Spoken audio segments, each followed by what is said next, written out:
the Wrestle Talk podcast.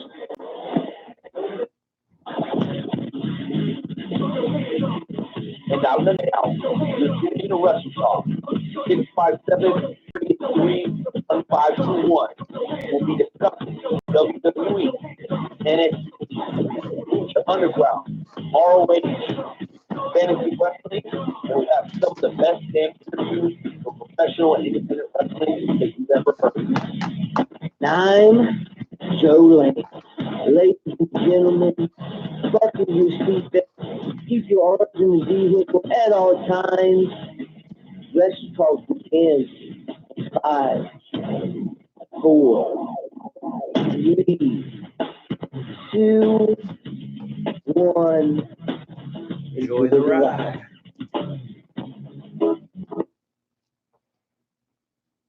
What is up, Wrestle Talk fans and family? Thank you for tuning in. One more look, the Wrestle Talk podcast with Joe and Renee. If you are listening to the podcast instead of watching NXT or AEW, we thank you. We appreciate you. That is absolutely amazing. If you decide to listen to the podcast after you watch NXT or AEW, then that's completely awesome as well.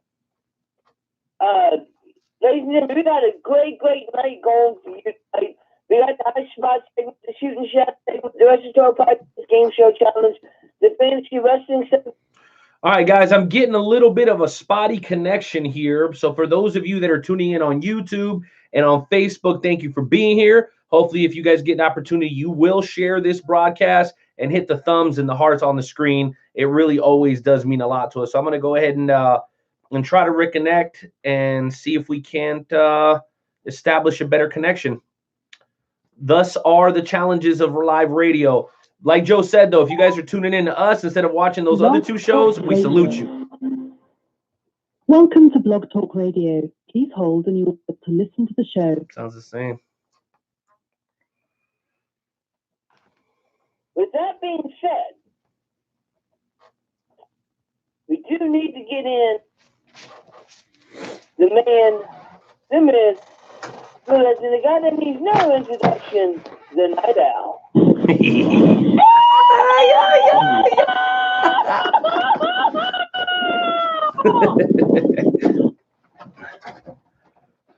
¿Qué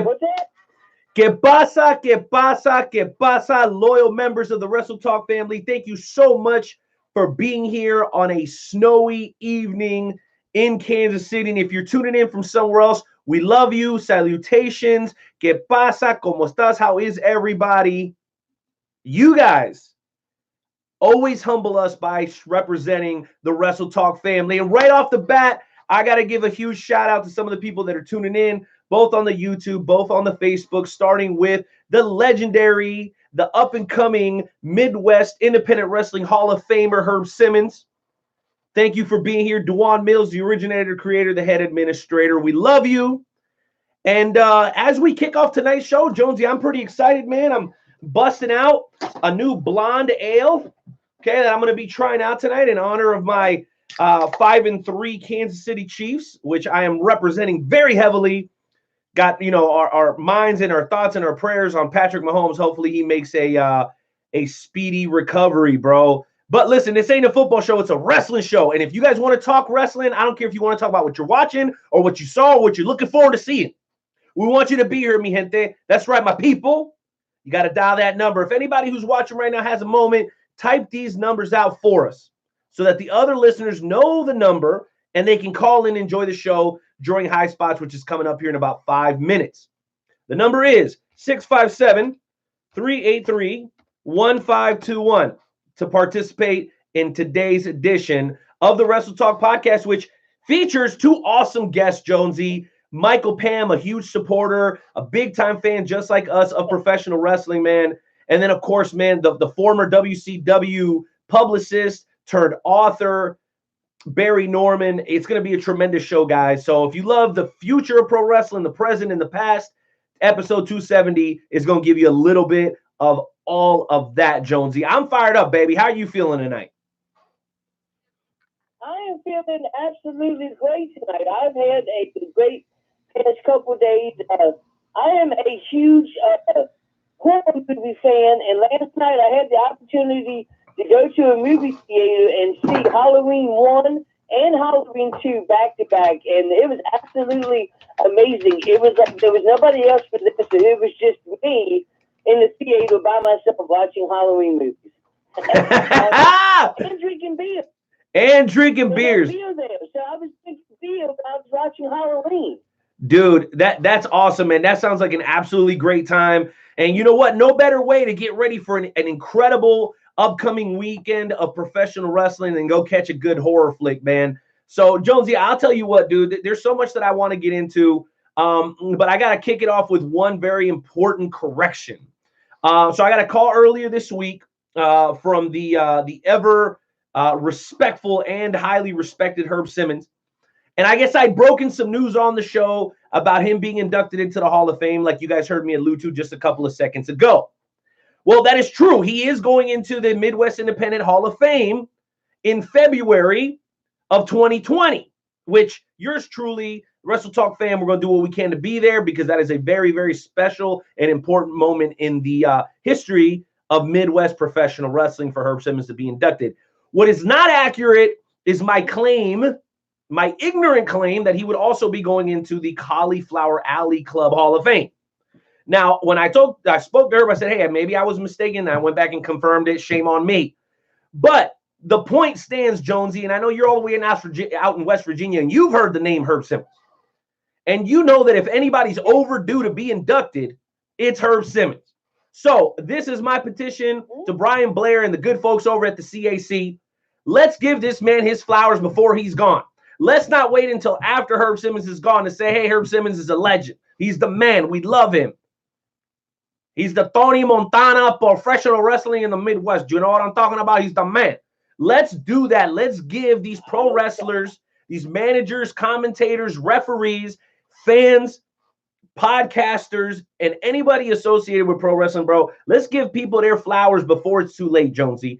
Let's make that commitment as a Wrestle Talk family to make sure that we big up people before they're gone, man, because we get into this habit of showing so much love for people when they're gone, dude. 10-bell salute, and we play this and we do that. Let's give people the respect they deserve while they're still here to enjoy it. Can we make that a commitment and a mission statement moving forward with the Wrestle Talk podcast, Jonesy? Does that sound like a good one to you? That sounds like a great plan to me, sir. Absolutely wonderful. Let's do it. All right. With all that said, ladies and gentlemen, I want to ask you to please respectfully remove your caps as we pay homage to the greatest country on God's green earth. That's America, damn it.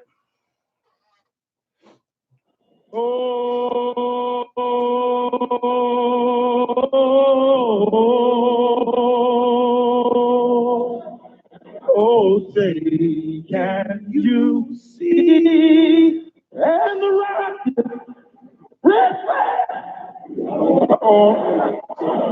I'll make up for it now. For the land of the free.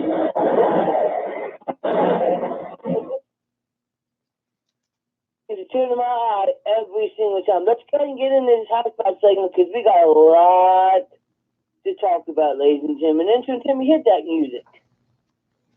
We have now taken over your radio.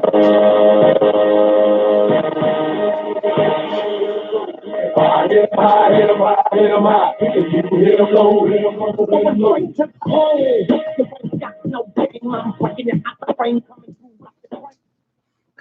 All right, so I'm going to go ahead and start this off with some huge news that was released, I believe it was either today or yesterday. And, you know, once again, I've proven that no matter what the WWE does, the fans are going to complain about it. The WWE announced that at Crown Jewel, for the first time ever, you are going to see a women's match between Lacey Evans and Natalya. And you would think that the wrestling fans would be like, this is amazing, you know, this is the first ever women's match in Saudi Arabia. But no, they had to complain because it's Lacey Evans and Natalia. Well, it should be somebody else. It should be somebody else. You're totally ignoring the fact that they never had a women's match in Saudi Arabia. Women are not allowed to wrestle in Saudi Arabia. This is not just a regular wrestling match. This is groundbreaking. This is huge. And people still are complaining about it. What are your thoughts, Renee? Well, you know what? I'm ready to go in on a rant and a tirade because I want to talk to you guys about this. And I want to talk to you guys concerning the situation between Booker T and Jordan Miles of NXT. Man, we got so much to cover, bro. I also want to talk about Thunder Rosa appearing on NWA Power this week. She was just on the show 2 weeks ago, ladies and gentlemen. For those of you guys who are wondering why we still do what we do, is A, because we love it. Number two, because the fans want more. Number three, we get an opportunity to talk to the future stars of the business, baby, and stars of the past as usual. But that's why we do this, man, because it's very, very exciting. But before I do that, man, I actually want to bring on a caller first. This man is well respected out in West Virginia, man. He does some work for EPPW as security guard. He's also a very good friend and loyal listener of the show. And he also happens to be the FWWC heavyweight champion for Blue Brand. Let's go and bring in my man Tank right now and see what he thinks about the women getting their opportunity over in Saudi Arabia, or really if there's anything else that he wants to talk about. He's more than welcome to do so. Ladies and gentlemen, welcome in our amigo, our brother, part of the fam, Tank Westbrook. What up, Tank? What you got on your mind tonight, bro? How you doing? I'm doing great, man. I'm fantastic, bro. It's been a great night so far, and we're just getting started, bro. What's going on with you? Nothing, man. I'm actually sitting here at the hotel, getting ready for the FWC Crown Jewel pay-per-view that we're going to have tomorrow. Watching a little bit of baseball, watching a little bit of AEW, maybe watching a little bit of NXT today. But, you know, I had to take some time out of my day to call you all and talk to you all. Well, we do appreciate it, man. And we got a couple of topics on the table, man, unless you wanted to introduce a new one. What do you think, man? What is on your mind? So let's go back to Nick Jones talking about, you know, Lacey Evans and Natalia. Okay. You know, here's my. It's you know, it's the first time ever for women to fight in Saudi Arabia. That I don't have a problem with. You know, and I'm excited to see how the match will unfold. My biggest issue is we've seen a lot of matches between these two. I feel Natalia is getting to the part of her career where Natalia needs to honestly retire. I don't think she's. I don't feel Whoa! Like anymore. Whoa! Wow. Bold statement there. I like the strong take. Jonesy, I'm going to give you an opportunity to jump in real quick and rebuttal, man. Do you think it's time for Natalia to retire? Is that your problem with this match? Do I think it's time for her to retire? No, not at all. I don't have an issue with the match whatsoever. My issue is with the fans that are complaining because it's Natalia against Lacey Evans. It's like, you know, be happy for once that you get to see something that is never been done before. It's something that's absolutely amazing, and they still can't be happy about it. Well, that's my problem. I've seen it all over Facebook. Well, yeah, Tank, why don't you jump back in here? Because I want you to jump back in here real quick, and I want to say this before you do. Is your issue, I mean, obviously we're all happy that the women are getting this opportunity. I think that is a little understated, but is your problem exclusively with the fact that you're not getting a better match? Because listen, I love Natalia too. I don't think it's time for her to retire either, Jonesy, but I do think they could have provided a more high-level opponent. Is that what you're trying to say, Tank? Yeah, I feel that, you know, Natalia is getting a little stale, and that's my opinion, because there's so much more talent these days coming in that we're not always getting to see it full one hand. Like, okay, here's the best way I can explain it a little bit better. Lacey Evans is still a rookie, yet she's been around through NXT and now on the main roster. but give her a different opponent. Let us see the skills that Lacey Evans has. We've already seen the skills of Natalya. She's been around for a long time, and I just feel like give us two talents that are still coming up that have the time that we can see it and get used to seeing on the grandest stage that's wrestling these days. Wow, I absolutely love. I love that take. I think that one of the reasons that they may have decided with this match is because Natalya and Lacey Evans both have history with each other. They both were in this long feud, and so they know that they can put on a good match. And I think that might be why that they decided on this match. To be honest, I mean, I don't know. That's your opinion, and I respect that. Appreciate that. Well, Tank, we're going to give you an opportunity to jump back in here with anything else you want to throw out on the table, or if you wanted to comment about anything else that you've either been watching or that you're interested in. I mean, we don't want to pigeonhole anybody. We bring up a couple of topics, bro. But if there's something else that you think is worthy of bringing up, man, that's what the High Spot segment is all about. Again, guys, you can join in and participate. We encourage you to do so. Yeah, you can even win prizes if you come in and bring a lot of heat with your call. That number is 657-383-1521. Again, 657-383-1521. Tank, what do you got? Like you said, that's all I was mainly wanting to talk about. That is I guess the biggest issue I have recently, and I appreciate Nightmare Jones already talking and touching on it. So awesome. That's all I really to talk about right now. Awesome, bro. We'll put you back on hold, brother. Go ahead, Jonesy. Oh my goodness!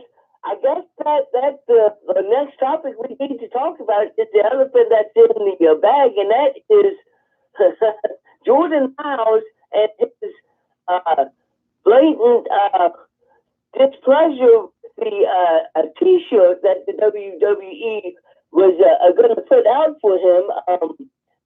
And I totally understand it. It's a black T-shirt with a big old set of red lips and showing teeth, and I can understand why he would be upset with that. And we've actually had Jordan Miles on the podcast before. It's the guy formerly known as ACH, one of your favorite wrestlers. Yeah, you're absolutely right, Jonesy. And I got some very, very stern thoughts about this topic as well. But I don't want to pretend like I'm a subject matter expert on what it is to be a black man in America, especially in 2019. So I think that we have a caller. I think we have a caller on hold who can speak to this topic maybe with a little bit more insight, because I'm Latino. Our struggles are similar, but they're not the same. So I can only speak to it. I can only speak about it to a certain extent. But if you want to talk to somebody who lives it and can understand it, or maybe completely disagrees, because I've seen people on both sides, like, yo, you're tripping, you're doing too much right now, you're wasting your opportunity. And I've seen people that are like, yo, hashtag for the culture. You feel me? Like the Colin Kaepernick thing, not to say that this is a Colin Kaepernick thing, but it's a very polarizing topic. So, ladies and gentlemen, allow me to welcome in a guy that I consider to be a brother, a true friend, and somebody that I've had the pleasure of doing business with in the past many, many times, and really one of the best and greatest supporters of the Wrestle Talk podcast, the one and only Dewan Mills. Dewan, welcome to the show tonight, man. Hey, what's going on that out? Can you hear me loud and clear? Are we connected, sir? We are loud and clear, my friend. Just bring the heat. Awesome. First of all, I want to talk about elephants in the room. I'm not sure if you guys are looking outside, but if you live in the Kansas City, Missouri area, Kansas area, it kind of looks like December outside. I'll just put that out there.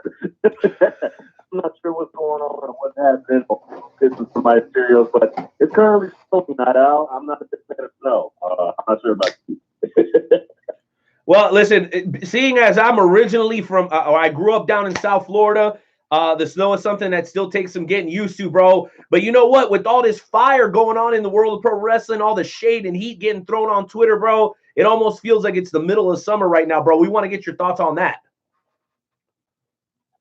So here's, and I might have some heat for this, but I don't see the big concern, nor do I see the big deal about the whole shirt. I mean, okay, give me a minute.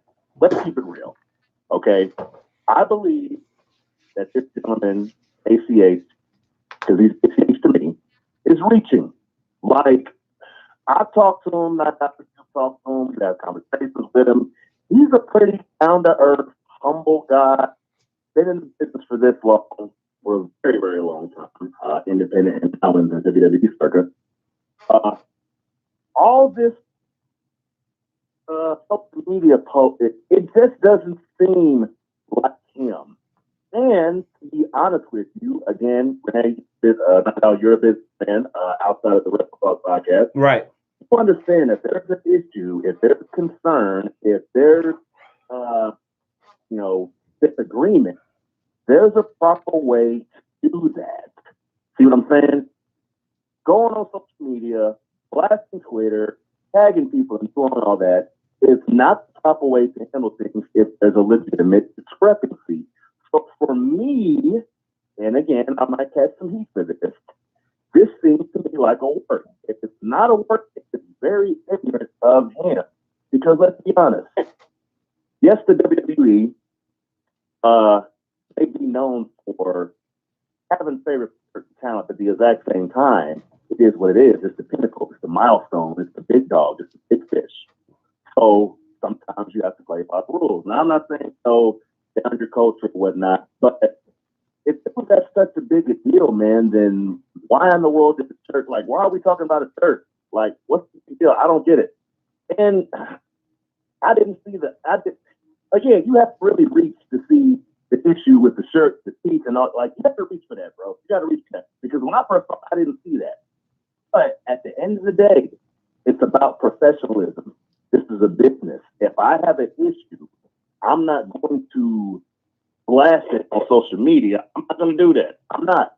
You know what I'm saying? So all this stuff he's doing is not going to look good for him. It's not. And me personally, I don't think it's a wise decision for him to do what he's doing. I just don't. I really don't. And again, that's disagree about some, but at the same time, I don't get it. I don't get it. I mean, honestly, I think that the whole thing very well could be a work to try to get him over with the fans, because there's no company in the world that's gonna put out that shirt and not think they're gonna get any type of repercussions for it. I mean, the dude literally called Jay Lethal a Uncle Tom. Like, I don't know. Like, I'm really hoping, like, that this is a some sort of a stunt, some sort of a angle, because the dude is literally like burying his own grave, it seems like. That's just my right. That's like me going on Facebook and blasting discrepancies, and it's not within his character. And again, I haven't talked to him more recently, but I don't know him personally. But just from seeing him at different independent shows and watching him on social media, this just doesn't seem like his character. He's more than this. So it's hard for me to believe that this is actually legitimate. I mean, what are your thoughts? Well, you know what? I've got a great deal of emotion and kind of sentiment concerning this whole situation. And I know our time is limited because we do have Michael Pam of Michael's Corner coming up here in about 10 minutes. I would prefer almost to get some more callers on, because I'm still kind of trying to make up my mind about how I feel. Because just in listening to you guys talk, I heard one guy go, this was you, Duan. Initially, I didn't really think much of the shirt when I saw it until somebody pointed it out. And you being the black guy, right? And then Joe says, well, how could you have put a shirt like that out not expecting to get any repercussion. So it's almost like, and if I'm totally wrong, somebody tell me, it's almost like people of the other race are more racially sensitive than the people of the race that they actually are. For example, I saw a video where there was a guy walking around in a certain part of California in a sombrero and a poncho, and all the people around him were white, and they were all telling him it was racist, right? But then he was wearing the same stuff, and he went to the Mexican part of town, and the Mexican people loved the dude. They wanted to sing with him. They wanted to drink beers with him. They wanted, take pictures with him. So, I mean, I know this is maybe outside the realm of this topic of conversation, but I think there's something to that. How is it that the white dude sees the racism in it, but the guy that's supposed to be offended by it doesn't? It's a little weird, and it's not an isolated incident. Here's the other thing that comes to mind when I think about this situation. You got to always consider the OGs. And I think that might be a part of the problem when people complain about the younger generation. We're not Barry Norman on in the second hour. This guy knows about old school and he knows about new school, but he knows more about old school. And we're going to hear about how things used to be back in the day, because back in the day, there was no social, right? But if you were going to be loud-mouthing about something like this, the first thing you would do is you would talk to your OG. Who's the best OG for African Americans in WWE? I don't think you can pick anybody better than Booker T or Mark Henry, right? And what do those guys say? They say ACH is out of line. They sound just like Dewan. Now, here's where I have the biggest concern. If this is a work, then I am legitimately going to have a problem with WWE, because they're using the race card to try to get somebody over. Now, I've seen lazy shit to get over. I see Joey Janela throwing himself through barbed wire and off of 4-story buildings. I think that shit is retarded to try to get yourself over. But this would be a new level of bullshit to do to try to get somebody over. I pray to God this isn't a work, because if this is the extent that they've gone to try to get somebody over, I don't want it. I don't want that. I don't want Bobby Lashley sleeping with another man's wife. I don't want none of that shit. And I'm a grown man. I could watch it all day, but it's distasteful. And you know who's really reaching? WWE is really reaching. They're really trying hard to do all this crazy shit to keep our attention. And guess what? It ain't working, you asswipes. It ain't working. It's a shame. But again, no final thoughts from me, because there's still so much to bite down on this topic, gentlemen. But it's crazy how many different angles you can look at it from. Any thoughts on my thoughts, guys? Because I know I was a lot. I dropped a lot right there. What do you guys think?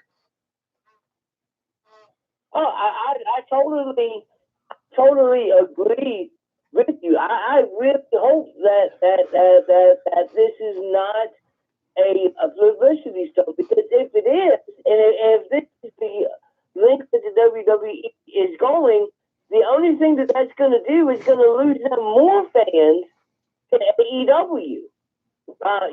So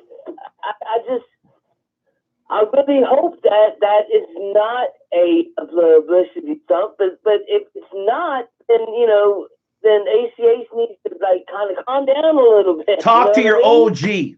Go talk to your OG, ACH. Go talk to your OG. You know why, bro? Because you could have accomplished just as much by becoming the best performer you possibly can, giving yourself a real platform like what Roman Reigns and John Cena have done, and then speak on topics that can really make a difference in people's lives. Because all that ACH did, as much as I love the guy, is he stirred up a hornet's nest, and he's likely going to cost himself the greatest professional wrestling opportunity he's ever had. Dewan, I'm going to let you close out this topic, but I want to say one last thing as a bit of a conspiracy theory. And it came to me in the shower, and you guys are going to think I'm crazy. But I think that ACH is wanting to get himself fired from WWE, because if he gets fired for this, he's automatically the biggest babyface in the world of professional wrestling in that moment, and automatically AEW is going to pick him up and they're going to cradle him like a brand new baby boy, saying, you are the newest afflictor of our greatest enemy, and you are now going to be the spokesman for the black professional wrestler, and people will listen to you because of the shitstorm that you created over that WWE. That's my conspiracy theory. Let's see how it plays out. But boy, oh boy, we could probably talk about this for another half hour if we wanted to. I'm going to let my man Dewan Mills have final thoughts on this topic, bro. What do you got? Yo, so what? Oh, Antonio Brown play. The old Antonio Brown play. I'm kind of modified my closing statement. Got to be familiar with a just about the name of Rodney King. I won't get into all that, but one said, and I modified it. Can't we all just wrestle?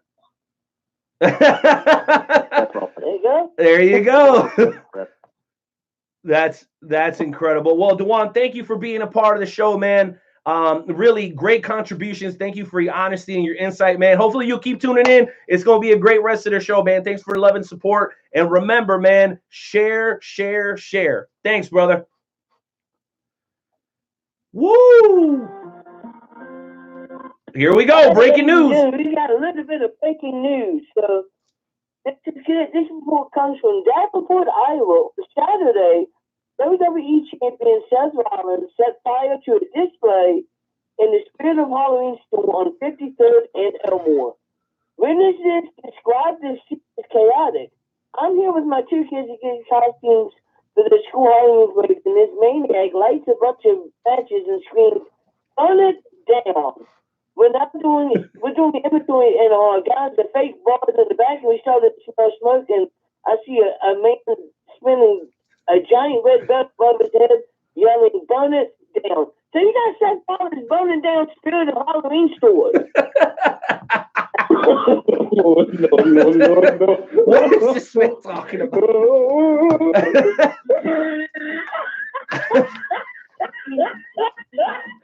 Jonesy, you gotta relax with that news, bro. You gotta relax with that, bro.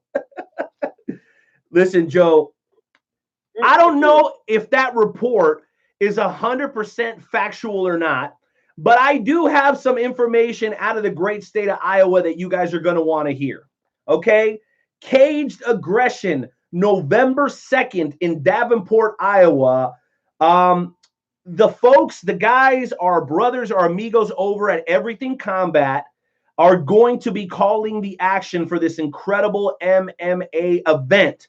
Go to Combat Everything on Facebook. I'm sorry, Everything Combat on Facebook for more information. Jay Hollywood, Pat Milicic, they're going to be calling the action on Saturday, November 2nd. It's called Caged Aggression. And in conjunction with Caged Aggression, Combat Everything is starting the Hard to Kill Holiday Challenge, where they are challenging everybody to get off their asses and get whatever it is that you want to get done.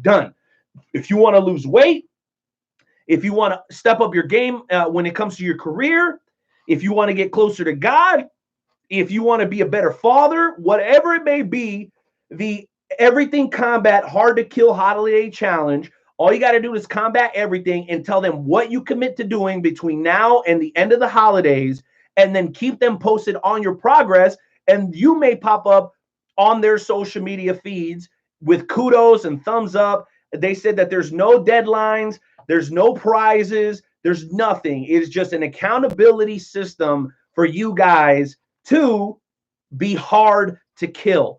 Again, that's the Everything Combat Hard to Kill Holiday Challenge. Visit Combat Everything on social media for more information. Shout out to Jay Hollywood. Shout out to Pat Milicic. We love you guys very, very much. We know you guys are going to kill it. And these guys, they're going to do a great job at this MMA show, man. I hope there's some YouTube stuff and some audio clips and some Twitter. And I hope there's a little bit of that so we can share it on the Wrestle Talk Podcast Facebook fan page so you guys can get a little bit of a treat to hear and see what it is that Pat Milicic and our boy Jay Hollywood do over there, man. It's going to be a good event. Jonesy, what do you think about that, man? It's going to be a good one. Cage Aggression is going to be off the chain. Oh yeah, it sounds like it. Sounds like it's going to be absolutely awesome. I wish that I could be there to see it. But yeah, that sounds awesome. What else could we talk about? There's so much stuff that we could talk about. What do you want to talk about? You want to talk about Finn Balor turning heel? You want to talk about Kevin Natch's statement about AEW? What do you want to talk about? Well, Jonesy, there's a lot of things that we could talk about right now. And I'll be honest with you, man, what I'm really anxious for is to hear from Michael Pam. Our upcoming guest, for those of you guys that don't know, suffers from a disability. And when he was young, there wasn't a lot of hope for Michael. He wasn't necessarily destined to be with us as long as he is. And him just being here, Jonesy, is a testament to modern medicine and faith. And one of the things that he told me as we were setting up for this interview was that professional wrestling is one of the things that keeps him fueled and motivated to keep on fighting. You want to talk about a guy who went from being just a fan in the crowd up in Minnesota to starting to run the camera and then becoming kind of part of the family over there at Minnesota Extreme Wrestling. And then now he's got his own YouTube channel where he gets a chance to interview some of the best talent that comes through that area. And he's a big fan of the Wrestle Talk podcast. I guess I should have led off with that. And we love him for that, man. But he'll be joining us here in just a matter of minutes, Jonesy. And I'll tell you what, man, the dude is an inspiration on so many levels. I think by the time we're done talking to him, you're going to understand why we feel the way that we feel. Because if you ever feel like you can't do something, or you ever feel like you don't have what it takes, you don't have the equipment, you don't have the tools, you have some sort of handicap, don't let that stop you, because there's been many, many demonstrations and examples of if you're willing to work hard, okay, and you put it, okay, I'm sorry, if you have a plan and you're willing to work hard, you can accomplish anything. And our upcoming guest is a wonderful example of that. So I know he's officially now in the green room, ready to come on. We've got a little bit of music that we're going to play for his intro, since it is a tradition here on the Wrestle Talk podcast. So, ladies and gentlemen, allow me to warmly introduce a guy who I think is one of the coolest individuals in the sport of professional wrestling. He covers it with a passion and an intensity and a determination like none other. So, intern Timmy, go ahead and cue up that music for our first featured guest of the evening, Michael Earl Pam.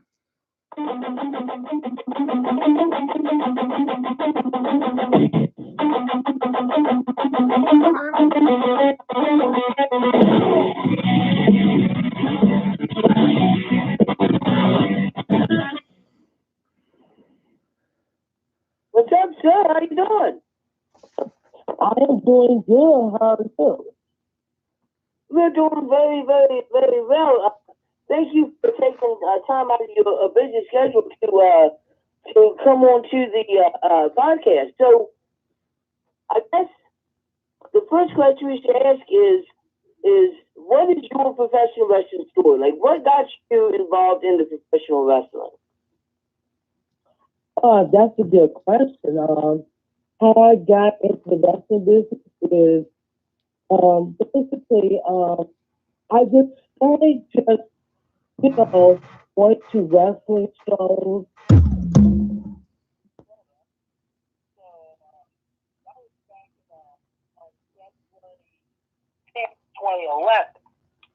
So I can go to wrestling shows.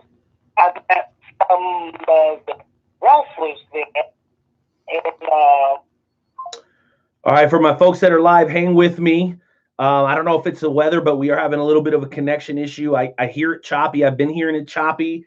I'm trying to get that buttoned up. So, guys, thank you for bearing with me. Thanks for your patience as we try to do these shows live every week. I really appreciate it.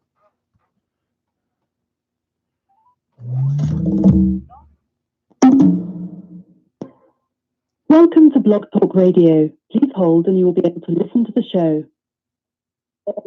Whatnot, and that's when we develop a friendship. So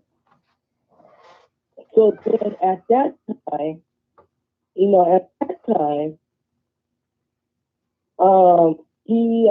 started taking me to wrestling shows, probably in 2012. And one day he asked me, like, if I want to work for MEW, and that stands for Minnesota Extreme Wrestling. Oh, excuse me. so I told him yeah because I love wrestling so much that I'll be willing to work for him and whatnot. So he went beyond this way to make sure that I have a job, working for him as well as being in the wrestling business. And that's what I did, I got the job. So July 19th, he started his show, and oh my God, first time I worked for him, that actually was great. And I thought, that's when it all just started clicking. I went to more of his shows for 4 years until, unfortunately, he passed away. So in August of 2016, and that really hit me really hard. Yeah, on his deathbed, because he took me under his wing, and just it was just heartbreaking, because we did everything on the road. He took me to all the shows that he did, and just like that, he had to die. He passed just 2-3 years ago, and I'm still kind of in shock about that because he got that, friendship and whatnot. So that's how I really got my start in wrestling. And I just continue to go to wrestling shows in his art because that's what he wanted me to do. And so, if you guys got any more questions for me?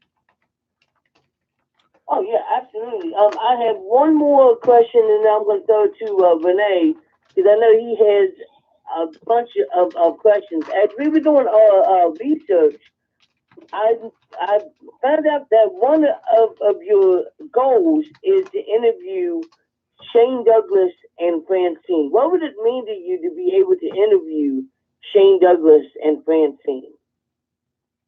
That would mean the world to me because I interviewed some of the greatest wrestlers in Minnesota.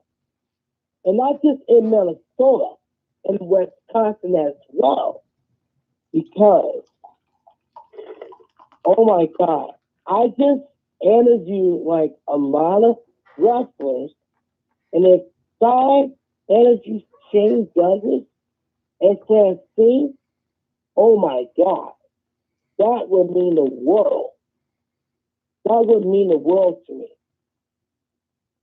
Because then Michael's Corner will be getting big. We're getting bigger, you know, than it already is. Because I got to interview the Honky Tonk Man, Jimmy Jacobs. Yeah, I got interviewed, and they're a legend. And the Honky Tonk Man's a legend. And I got to interview him, oh my goodness, I think 3-4 years ago. Oh my goodness. I just enjoy interviewing Honky Tonk Man. It would mean the world if I had the opportunity to interview Shane Douglas and Francine. Absolutely. It would be awesome. You know, I've met Shane Douglas, and you know, it would be absolutely awesome. Renee, why don't you come in here with whatever questions that you have, sir?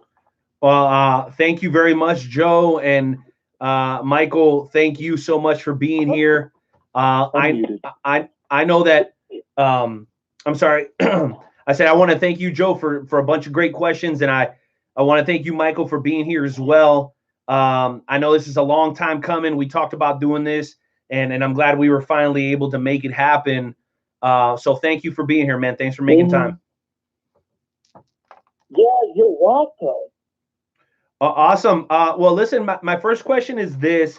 I know when we spoke, there was something that was on your heart and your mind that you wanted to make sure that people got out of this interview. So before we get too deep into the wrestling stuff, let's talk about that. You said to me that there's no shame in your game and that you have no problem telling people that you have a situation that you deal with, something that causes you to have a disability. Even with that, you have pursued your pro wrestling career, and hopefully in the wake of that, you're opening doors for other people with disabilities to be able to live out their dreams and be able to be in the world of professional wrestling. So tell us, what does it mean for you? How big is it for you to continue to be in the sport that you love, and possibly even opening up doors for other people? That's a good question. I just, you know, it feels good to still, you know, work in the wrestling business despite of my disability and whatnot.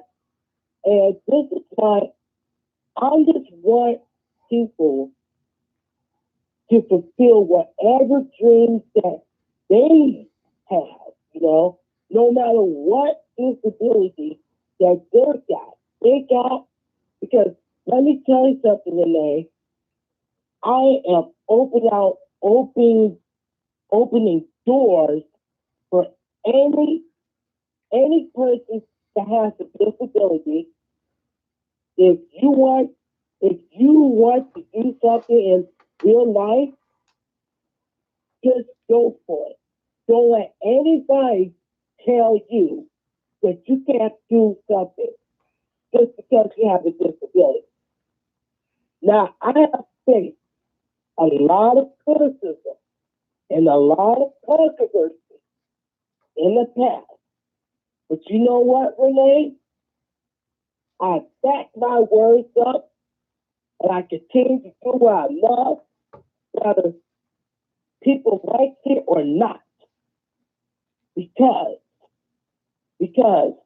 if it wasn't for Kurt Osterholm and so many people backing me up, I don't think I would be doing what I'm doing today. And hell, I wouldn't even do this interview if it wasn't, you know, people like my late friend Kurt or anybody else. So I just want people to just do whatever their little heart desires to do. Well, that's amazing. That's amazing. And you know what? I'm gonna go ahead and run the risk here and go ahead and ask you what is specifically the disability that you're dealing with, Michael? I have autism. And I've been dealing with that since I was probably 2.5 years old. And I don't know if everyone knows about this, but I do have autism. But I just want to do what I love to do, no matter what disability that I have, because I want people to look at me just to who I am, no matter what disability I have. You understand what I'm saying? Absolutely. Yeah. Absolutely, Michael. Thank you for sharing that with us. And I know this isn't going to get the clicks and the shares like some of the other stuff. But autism, for whatever reason, Joe, has always kind of been the calling of the Wrestle Talk podcast. If you think about it, man, it wasn't but a couple of shows ago that we were working with Fighting for Autism as they were getting ready to do that show with Dynamo Pro Wrestling. I know Dewan many years ago on the show told us that that autism was something that was a big deal to him because one of his daughters suffers and deals with autism as well. So I don't know why, and this is completely organic. This isn't like, it's not like we picked an illness or a disability that we're like, oh yeah, that's gonna be the thing. Like it just so happens that seems to be a recurring theme here on the Wrestle Talk podcast, Joe. And I know that you have some experience with it as well. Can you speak to that and how impressed you are with Michael and his ability to overcome it and still go after his dreams of being in professional wrestling? Oh yeah, I absolutely. As somebody that has a disability himself, I have a learning disability. It's totally awesome to see Michael not allow his disability to stop him from doing what he absolutely loves to do. And his message is very, very special, and it's very, very empowering. And maybe his message will allow somebody else that has a disability to follow their dreams, because if Michael can do it and if I can do it, then they can do it. You know what I'm trying to say there? Yes. I know I do. What do you think, Michael? Yeah, I think yeah, I agree too, And yeah, it's like I said, what if, and like I said, if you want to follow your dreams and you want to do something in life, just go ahead and do it. Don't let people tell you any different, because there are a lot of crazy people in this world that will tell you no. You can't do this, or you can't do that, and you can't do this, you can't do that. And I just stuck with it, I just continue to do what I love. I don't care what people say, because at the end of the day, they're the ones that has the problem, not us. Hey. I'm just going to continue to do what I love. And amen. if they got a problem with it, so be it. So yeah, freaking be it. Absolutely. Well, listen, here's the other thing that I wanted to share before we move on to another wrestling question. was Joe is actually a referee out in like the Baltimore, Washington, D.C., West Virginia area, Pam. So Michael, I should say, Michael, Pam. So he's one of those guys like you that has overcome. So I knew that this would be something that would be very relatable. And I think it's absolutely incredible because you guys have to work twice as hard. You know, so for anybody out there who thinks that there's like an excuse, there's really not an excuse. Like, you just need to go get it. You know what I mean? I know a dude in a wheelchair that got his way into professional wrestling business. Shout out to my man Colin Crapel, who was on watching us, I think, on the Facebook or YouTube a little bit earlier. Shout out to him. So don't let nothing stop you. If something's stopping you and you really, it's really within your control and you don't do something about it, you're just being lazy. Straight up. Would you guys agree with that? If you have the ability to do it. I absolutely agree. Yeah, go ahead, Joe. Sorry.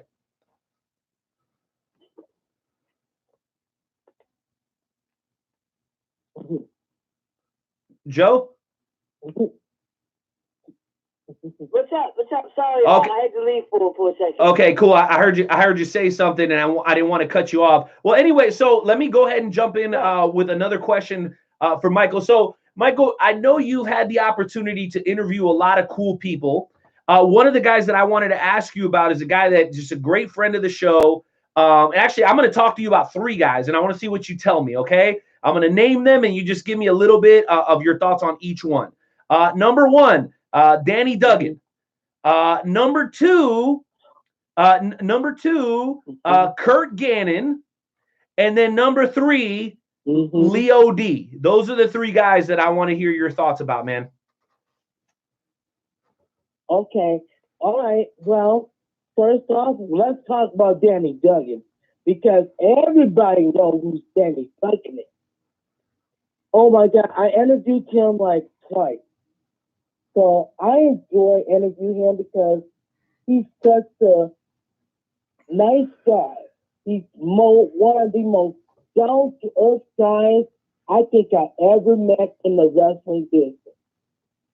Oh, he'll tell like it is. I just enjoy interviewing him. If I see him again at a wrestling show, you better believe that I'm going to get an interview from him again if I saw him. Now, next up, let's talk about Kurt Gaddy. I think years. Oh my God. You guys know who Kurt Gaddy is. I interviewed him, and oh my God. He's another down-to-earth guy that I ever met. He just tells it like it is.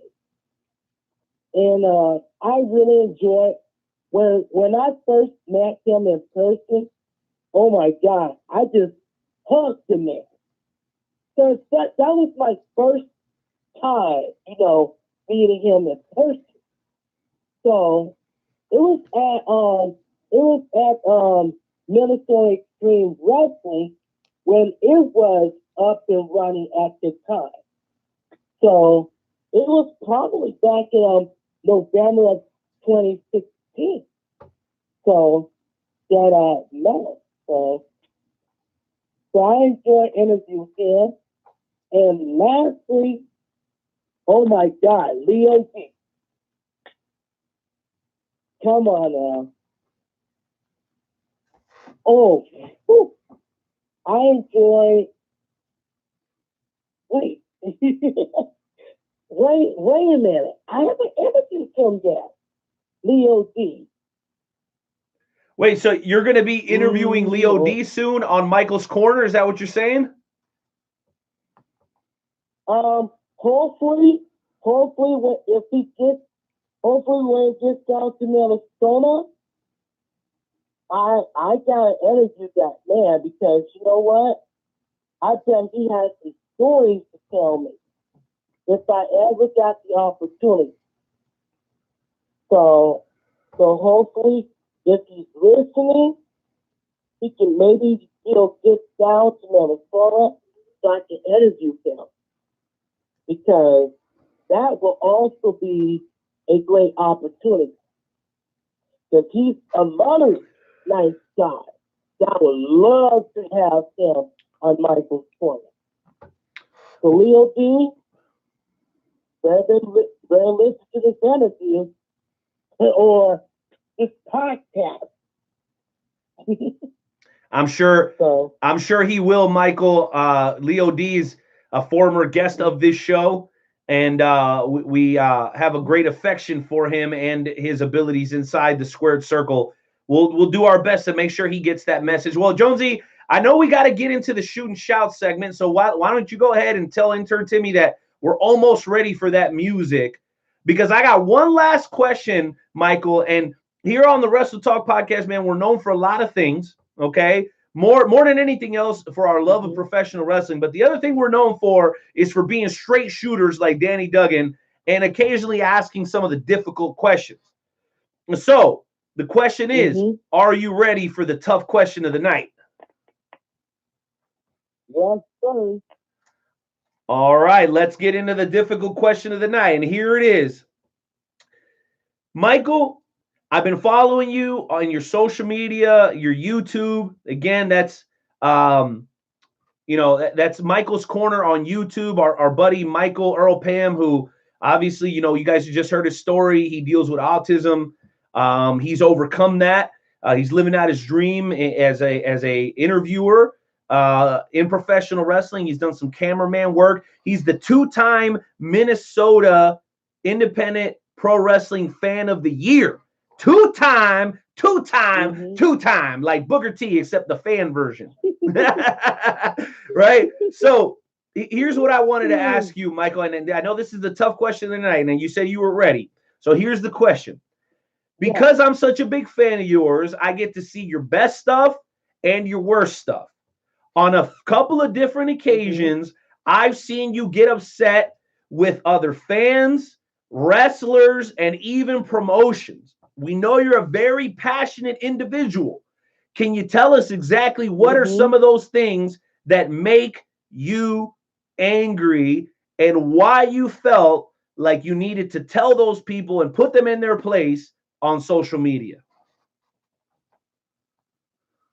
Well, basically, because I don't want to bash on people on this podcast, but there's this one wrestling promotion that likes to book the same wrestlers over and over and over again. I was like, come on. I seen that match 2 years ago. I want to see new guys, new matches.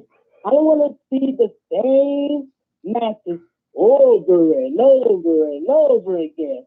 Come on now, Renee. I was like, come on. This,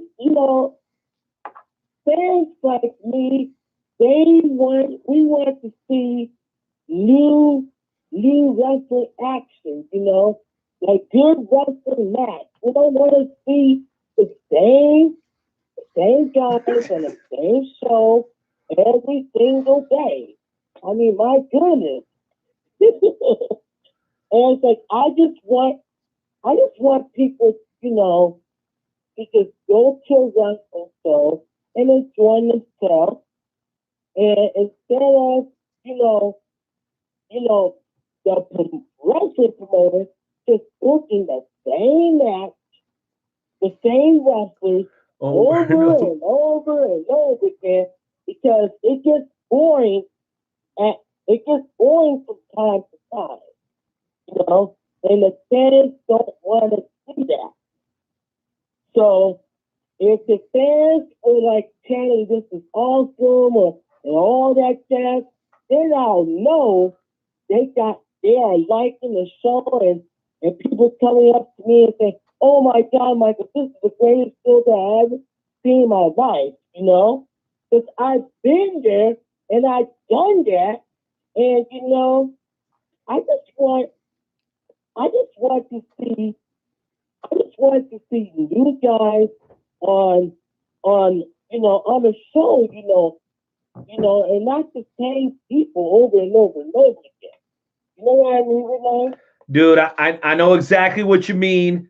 And, part of me understands, and part of me says, hey, you know what? If there's a beef, see if you can't handle it behind the scenes first. But listen, each man handles his business as he sees fit. And for that reason, I think this is the perfect time to get into the closing segment of this interview. Michael, Pam, it's been a great, great time, but we want to bring the fire out of you just one more time tonight during tonight's edition of the Wrestle Talk podcast Shoot and Shout segment. We view it as a little bit of a therapeutic segment. So if there's anything you need to get off your chest right here, right now, if you want to bury somebody or you want to put somebody over, it doesn't really matter. You just got to bring the heat. We want you to join us for tonight's edition of the Shoot and Shout segment. Sir, my question is, are you ready? Yes, sir. Let's do it. Enter Timmy, you know what to do, baby. Let's get into tonight's edition of the Wrestle Talk podcast Shoot and Shout segment.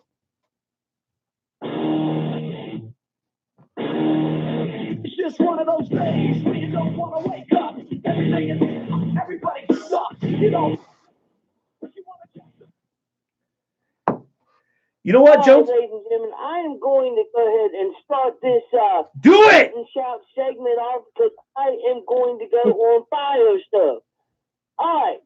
My Shoot and Shout segment has nothing to do with professional wrestling whatsoever. My Shoot and Shout segment has to do with the Halloween movie franchise. You've got Halloween 1 and 2 where you build up Michael Myers. Michael Myers is the character in Halloween. Whenever people talk about the Halloween movie, they talk about Michael Myers.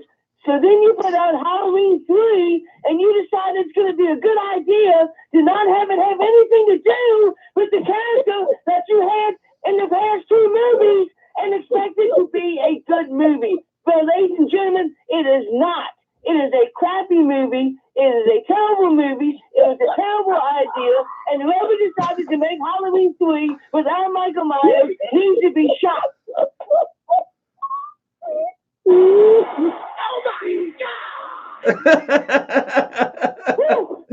my God. Wow. Jonesy, I don't know what to say. I don't think I can follow that. You know what? Let's just go ahead and end this segment here because you just hit a grand slam home run in the World Series, man. That ends it right there. Ladies and gentlemen, thank you for joining us in tonight's edition of the Wrestle Talk podcast. Yes, I cannot follow that. That was probably your best shoot and shout ever. That was fantastic, sir. Wow. That was good. And you know what? You know what's really great, Michael? Every once in a while, we have legends of the pro wrestling game that like to call in and leave voice messages. And while Jonesy was going off, I shot a message to a certain pro wrestling legend by the name of Iron Sheik. And I asked him what he thought about Michael Myers not being in Halloween 3. Let's go ahead and play that clip. Fucking bullshit!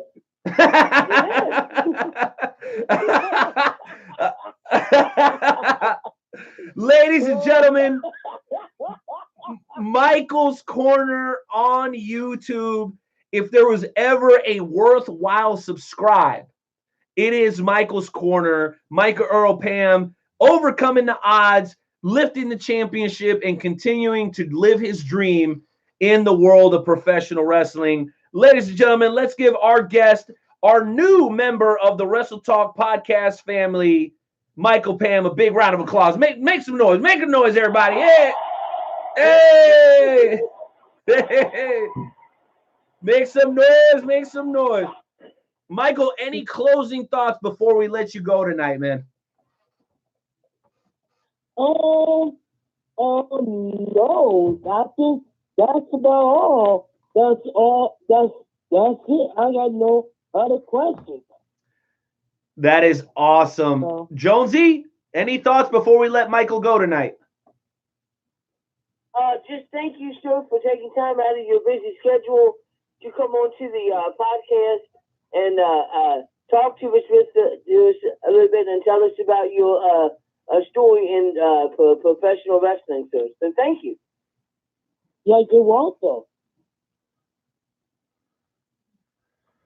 All righty, ladies and gentlemen, episode 270 continues to roll on right after a brief intermission where we will come back with the world's premier fantasy wrestling promotion, the FWWC. We'll be back in 2 minutes and 20 seconds.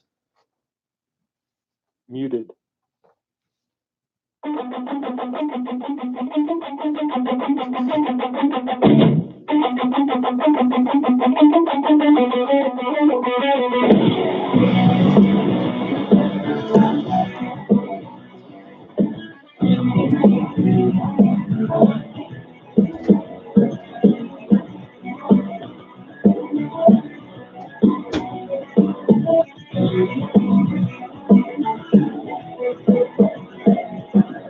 Burning tires in a stolen car.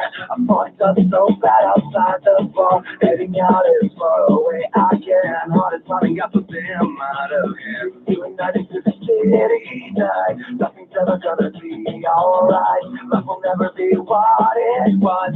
Hands are shaking. Cause now my future is crashing down on me. They try to kill me when I fall back. I break the shots with a baseball bat. The justice will never make this right. I need to run and stay out of sight. And the truth, it was me or them. Now for a lifetime I'm condemned. I can forget my old set way of life. I go to prison or die, but I die.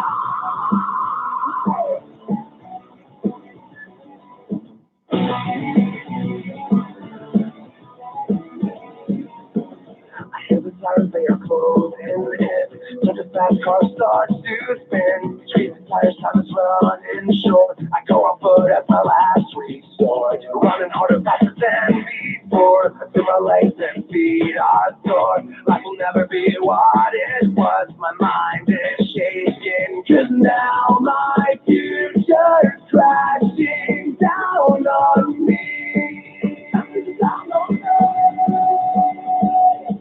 They try to kill me when I fall back. I take the shots with a baseball bat. The justice will never make this right. I need to run and stay out of sight. And the truth, it was me or them. Now for a lifetime I'm condemned. I can forget my old set way of life. I go to prison or die, by the die.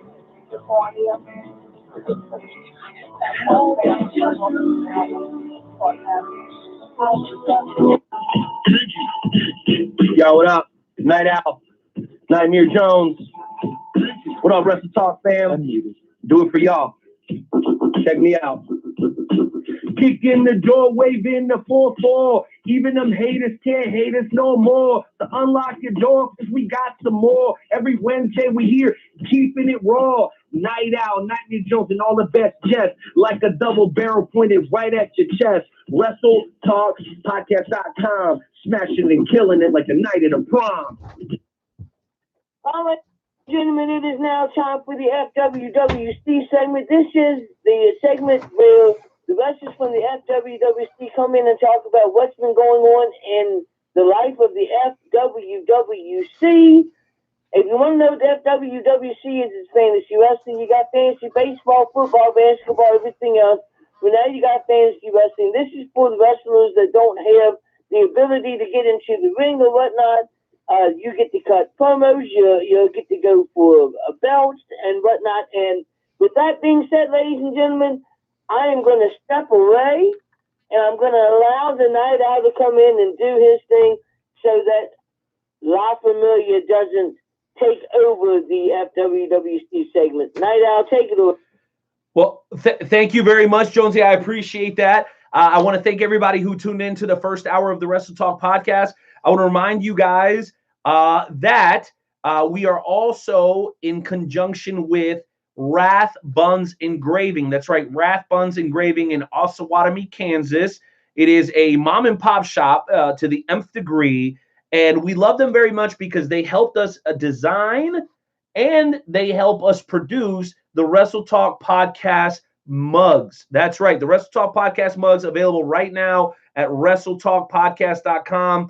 If you don't have one, just shoot me a DM. I'll give you a discounted price. We'll get it shipped to you. We'll make sure it's no more than $25 delivered to your hand. And you know what? T-shirts are great. I love them. I got a huge collection. But a beer mug, if you take care of it, it'll last you a lifetime. You can also use it for root beer floats and 100 other things. So if you guys like things that last for a long time and you want to show support local, make sure you visit WrestleTalkPodcast.com. Go on over to the merch booth, shoot us a message, and we'll get you started with your customized Wrestle Talk podcast mug.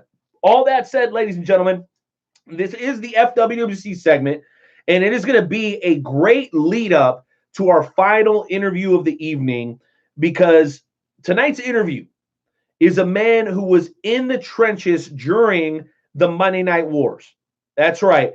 A guy who was there in the front office playing a huge part on how things moved during that time period. And I'm talking about none other than the legendary Barry Norman. But before we get there, we have a couple of people on hold that are going to come on and talk to us about the Fantasy Wrestling Worldwide Chapter, the world's premier fantasy wrestling promotion.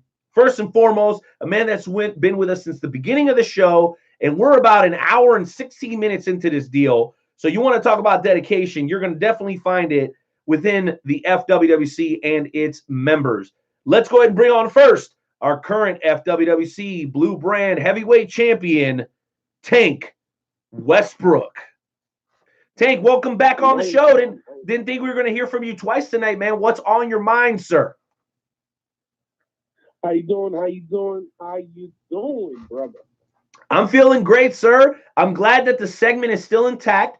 I know there was some controversy, and I was quite upset last week because I felt like I couldn't even do my job with Nightmare Jones coming in here, interrupting and trying to take everything over. Now we get an opportunity to hear from who really matters, and that's you, the competitors of the FWWC, because honestly, I haven't seen Nightmare Jones cut a promo in about 4 months, and that's not an exaggeration, okay? So let's hear from somebody who's actually handling their business in the FWWC. Sorry, I didn't mean to throw shade. I'm just saying, Nightmare Jones, you kind of killed me last week. So you got to give me that one, and then we can move forward. Tank, what's on your mind, bro? Listen, I completely 100% agree with you. You know, there's times that you got to speak your mind, and speaking your mind about Nightmare Jones is perfectly A-okay with me. So here's two things I really want to talk about real fast. The first one, you were mentioning about the beer mugs, the beer glasses that, you know, we engraved. Yes, sir. I want to tell you, I still have mine. I've been drinking out of mine. And let me tell you, it is the best quality I've ever seen. Cheers. And so if anybody's honestly wanting one, head over to the Wrestle Talk Podcast, you know, website, hit the submit button to buy your own. I'm being honest. They're great. The second thing I want to talk about, Night Owl, I'm going to dedicate my match at the FWWC Crown Jewel. I'm going to dedicate it to you. You see, as myself, when I came back, I told everybody in the FWWC, I'm here to make them great. I'm going to make myself great. I'm going to help them better themselves. I'm going to help me better myself. And what have I done? I became the FWWC Heavyweight Champion. And with that being said, I've helped with people getting themselves recognized and getting more talented and better themselves. So I, unfortunately have a match tomorrow with none other than Nightmare Jones. And it's not unfortunately, actually. It's there. I'm going to help him. I'm going to help him promo. I'm going to help him better himself. That from now on, you will see a better Nightmare Jones. Yes, he turned his back on me when he was down and out. I literally showed him the best I could. His La Familia friends and family did something, got him to turn his back on me and back to the FWWC, and now he sees the evil in everybody, and sees that he needs to do bad, which he doesn't need to. So I'm dedicating my match tomorrow to you. I'm going to also show Nightmare Jones that you don't need to be mean to people. You need to just be downright nice. So, Nightmare Jones, I know you're listening. Be ready for tomorrow because I'm going to show you what nice is all about. Well, thank you very much, champ. We appreciate you joining us. And you know what? You said the name 3 times, and I was hoping that you wouldn't because you know what? Even though we've come to an agreement that Nightmare Jones isn't going to confiscate and take over the show on behalf of El Mata Ratas and La Familia Worldwide, I can't help myself because you said it 3 times, and now there's no way around it. It's like Beetlejuice. You say Beetlejuice 3 times, you get Beetlejuice. You say Nightmare Jones 3 times, you get Nightmare Jones. So, ladies and gentlemen, as an actual caller for probably the first time ever, instead of just jumping in here and taking the whole damn thing over, the one, the only Nightmare Jones of La Familia Worldwide.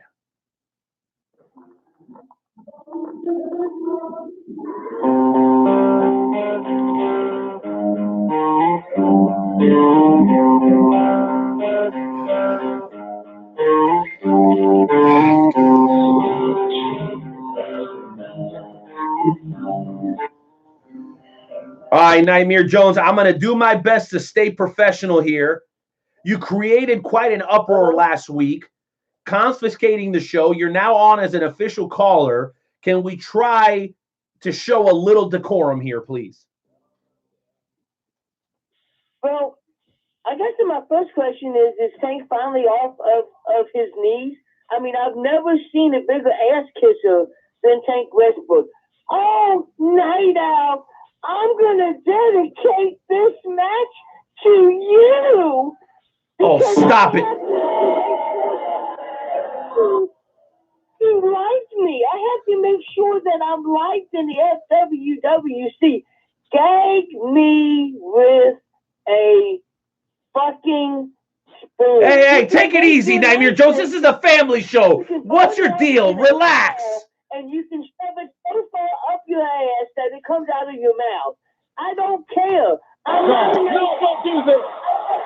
always a nice person. I'm never going to be a nice person. I don't need to be a nice person. I'm not an ass kisser like you are. I don't go and kiss El Mata's ass like you do now. You don't see me saying, El Mata, I'm going to dedicate my match to you because I don't need to do that. I don't need to have people like me and respect me and want to be my friend. The only thing that I need in my life right now is La Familia. And the reason I have any promos is because there's not a goddamn person in the FWWC that deserves to see a Nightmare Jones promo. Plain and simple. Goodbye, sir.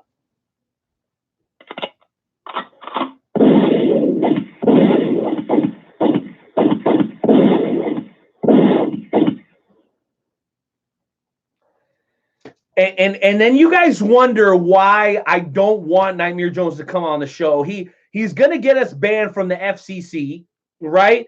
And we've kept the show fairly clean up to this point, though I take no accountability for when Barry Norman comes on because that guy, he can go. And once we get him going, he's gonna go. And I make no promises about what you're gonna hear when Barry Norman comes on. But Nightmare Jones is a savage beast. And I'm glad that I'm not an in-ring competitor because the man is dangerous. And I want to heed this warning. And thank you, Tank. I know where you were coming from, man. You're definitely not an ass kisser, bro. You're definitely not an ass kisser, man. You're a hard-working dude. And that's the reason that you're a champion and he's not. CK, thanks for the update, baby. Getting feedback right now. AEW looking better than NXT so far. Keep it coming, folks. Keep it coming. I want to hear all the thoughts, and we want all the smoke here tonight on the Wrestle Talk podcast with Joe and Renee. Make sure you guys continue to share this broadcast, man. That really means more to us than anything. If you can't do that, or if you already did, tap the screen when the little hearts and the thumbs up fly. I swear to you, it really gives us motivation to continue to work hard to give you guys the very best Wrestle Talk podcast that we can. Tonight, episode 270, guys. Can't tell me that's not impressive. If nothing else, we've got some longevity on our side, man, and that is a great thing, a great, great thing. Well, up next, folks, we have another person that I'm a little hesitant to bring on. But you know what? She's proven herself to be one of the hardest working people in the FWWC. I was maybe a little rude to her, but we've all agreed that there's going to be a little bit more professionalism during this segment. Though I am wondering where the rest of the callers are. I'm waiting for at least 2 other people to call in that said they were. But you know what? If we don't have time for you today, it's okay, because later this week, the FWWC Tonight, sponsored by the Wrestle Talk podcast, which is a full hour of nothing but FWWC content. And I do believe we have a couple other callers on the line, so maybe that's them. But before we get to that batch, we've got Hardcore Sis that's going to be joining us. And like I said, I was maybe a little rough on her last week, so I want to apologize for that and give her the opportunity to come on and tell us what's on her mind tonight. Good evening, Night Owl. How you doing? Hola.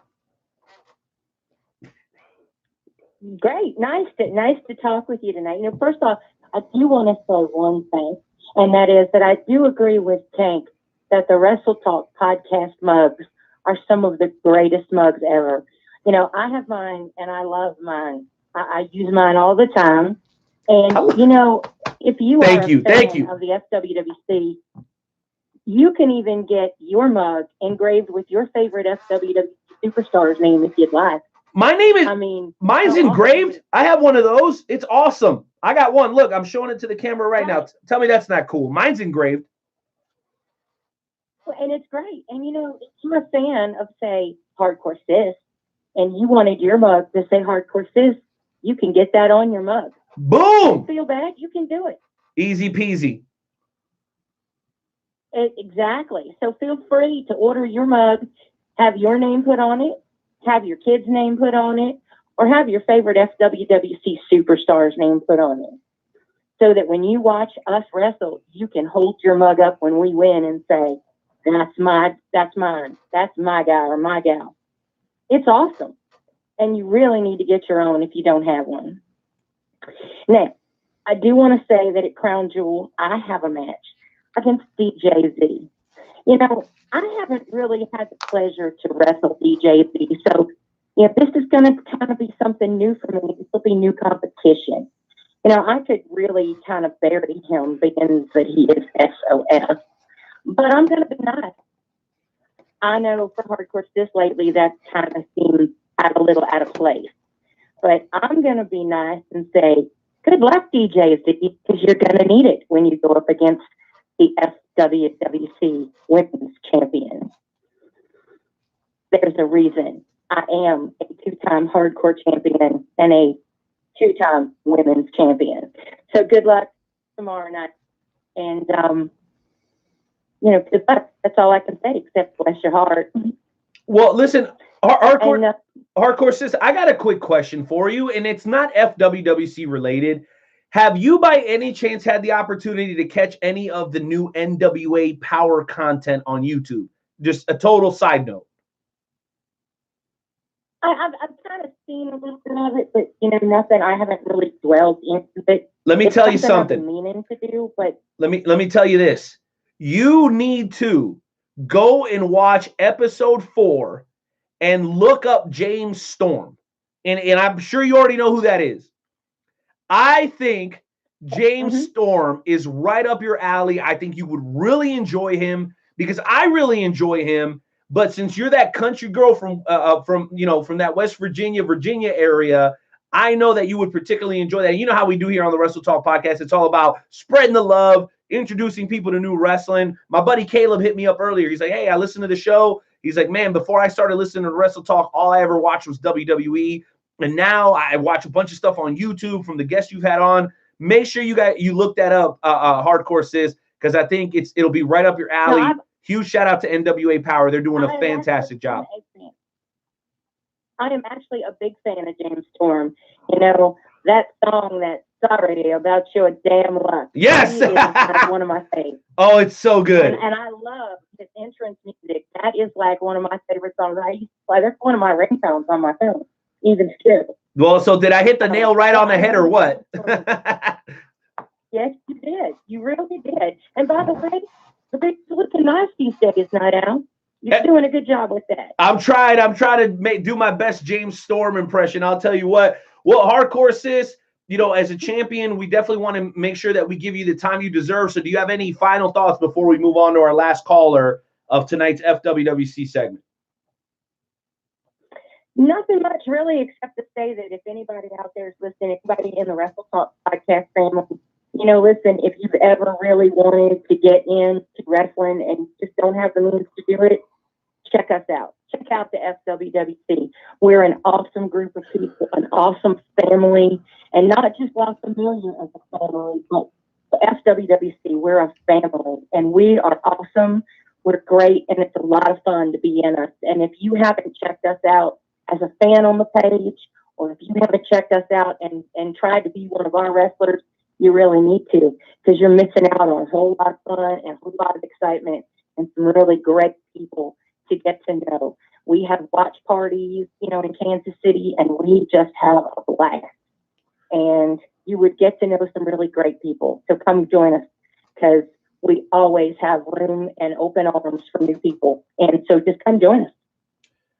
Come and join us, says your current FWWC Women's Champion, Hardcore Sis. Proud to have you on. And you know what? I have to admit, you guys are doing absolutely great this week. I know that the La Familia stuff is always permanent. You know what I mean? It's always something that you're trying to get across. And listen, no disrespect, because I got to admit, the greatest faction of all time in FWWC history is La Familia.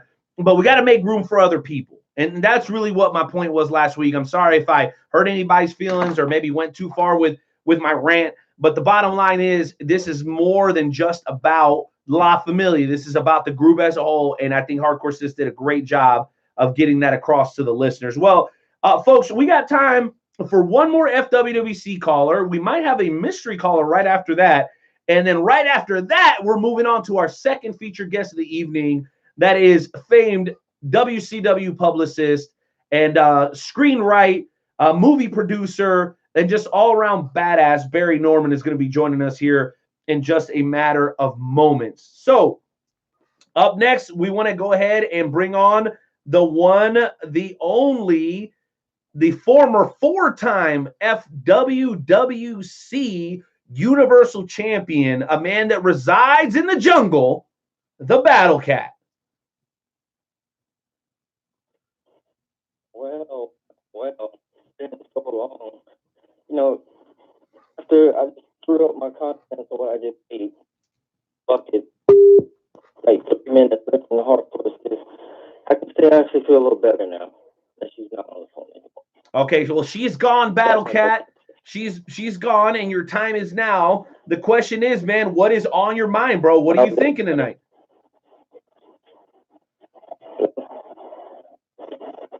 Battle Cat. Hello. Battle Cat, hello. You're live, sir. Seems like the night out has stepped away for a second. So,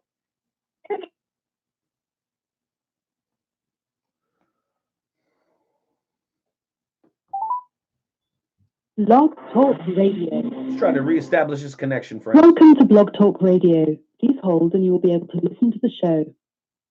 Okay. Jonesy, that's what we're doing now. Unmuted. I thought we were better than that, Jonesy. hey, I'm just trying to be nice until the night out comes back. All right. Listen, I'm back. Guys, it's snowing. It's windy. Wait a minute. We're back now. And listen, this is live radio, so that's how it goes sometimes. No worries. We're back. Battle Cat, you seem to have a huge problem in Hardcore Sis, but she's not somebody that you have to worry about facing right now. So, as briefly as you can, tell us, what are your plans for FWWC Crown Jewel tomorrow night? This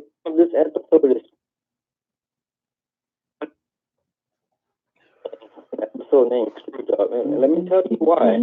Because it was myself versus Theory versus Rinky Ricks. But now all of a sudden, my chances have gone down from 30%.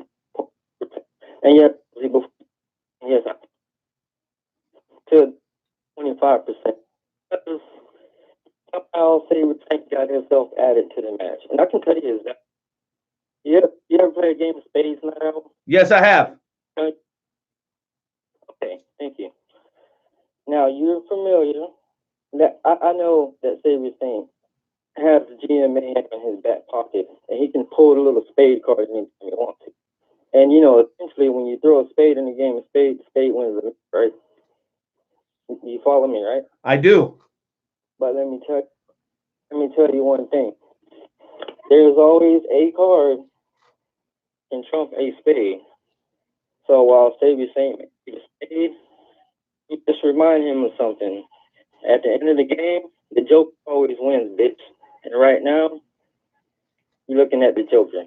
So if you think he did something, I'm going to one-up him.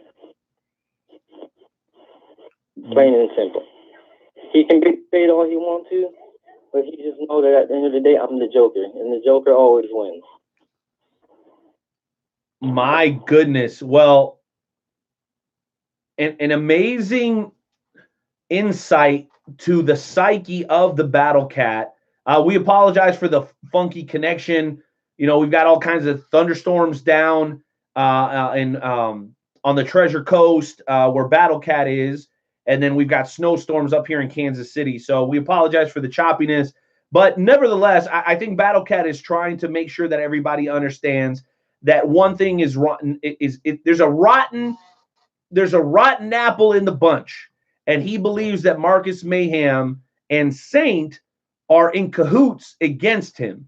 And he said that this show was aptly named Screw Job because he continues to get screwed by GM Mayhem. How that's all going to play out, I'm not 100% sure. But if you guys want to get involved, if you can't actually pursue your dream of becoming a professional wrestler yourself, whether it be for financial reasons or some sort of disability, like we talked about to a certain extent tonight with autism when we talked to Michael Earl Pam, the FWWC is the place to be. WrestleTalkPodcast.com. Go to the Fantasy Wrestling tab for more information on how to join the roster. All that said, thank all of you guys who called in tonight. An absolutely fantastic segment. But we need to transition, Nightmare Jones, and I know you're excited just like I am. There is a certain era of professional wrestling that is more near and dear to my heart than any other, and that is without a shadow of a doubt the Attitude Era. Now, I was born in 1984, and so when I was coming up, you know, anything that happened between 1990 and 2000 is like my favorite, right? So there was a guy that played a huge role and was really knee-deep in everything that happened during the Attitude Era, and this man continues to make waves 25 years after the fact. Nightmare Jones, I know we've been excited. We've been talking about it, you know, in our own chat, and the time has finally come. Intern Timmy, cue up the music as we welcome in for the very first time right here on episode 270 of the Wrestle Talk podcast, a man simply known as Barry Norman.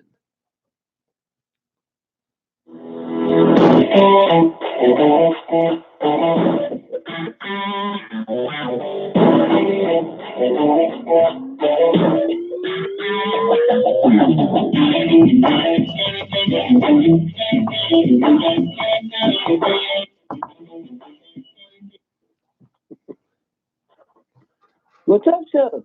Welcome to the show, Barry. Hey guys, how you doing? What's up, brother? Thank you. It's really snowing there? Yes, it's cold as balls, dude.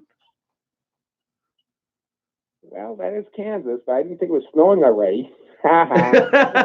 Well, thanks a lot. And listen, I know you'll get a kick out of this. So my parents live in Boca Raton. I know we talked about that on the phone. They were actually here this weekend. They had the luxury of being able to pop in kind of last minute. You know, kind of like your neighbor down the street will pop in every once in a while. My parents just popped into a flight and popped in all the way over here to Kansas City. And when they left here, it was snowing. And when they got back to Fort Lauderdale, it was 89 degrees. So when you giggle, just know that cuts me deep, Barry. It cuts me very, very deep because it's cold as balls in Kansas City right now. Well, you can move. I mean, I moved to Florida twice and also left Florida twice. Well, you know what? I might do that. And when I do that, maybe I'll invest in like a Cadillac and I'll, you know, go eat breakfast at was that Houlihan's or or Flanagan's or wherever the hell all the old people go eat down in South Florida. Maybe someday. Maybe someday. But for now, man, we have the distinct pleasure of having you on the show. And I know in our conversations, man, we covered a lot of different topics. So I asked myself, I was like, man, what do we even start with, right? So let's start with the now and then move backwards, because I think what you have going on now is just as interesting as everything that you did back then. So what have you been up to, Barry? Well, I've been up to quite a bit. Right now, I'm helping produce my good friend Sid Vicious podcast, Vicious Circle. I also wrote my first play a few months ago called Screw Job, about the Montreal screw job, all written in Shakespearean language.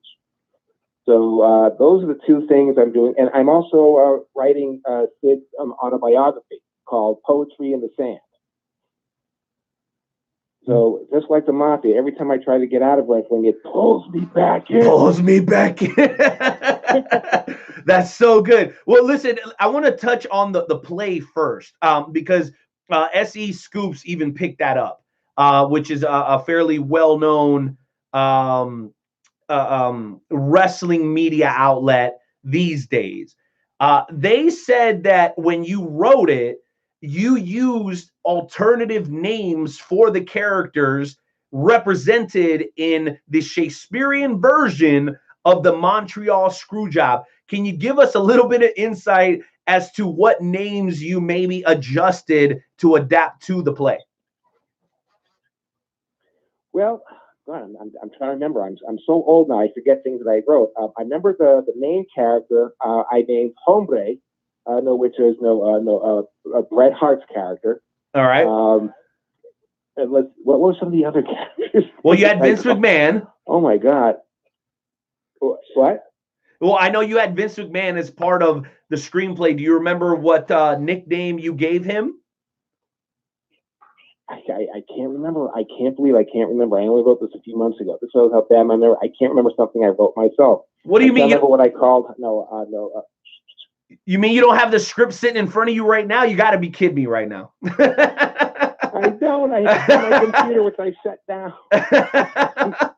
I'm usually not up this late. This is how boring I've become. I know. Well, yeah. Welcome to life in your 60s. Yeah, that's how it goes, man. Well, let me ask you this then. So what prompted you to want to do this? Like, how, were you sitting late, somewhere on your patio, one of those beautiful late evenings in South Florida with a bottle of wine, and you're like, you know what? It'd be great to mix Shakespeare and pro wrestling. Like, what inspired you to write the screenplay?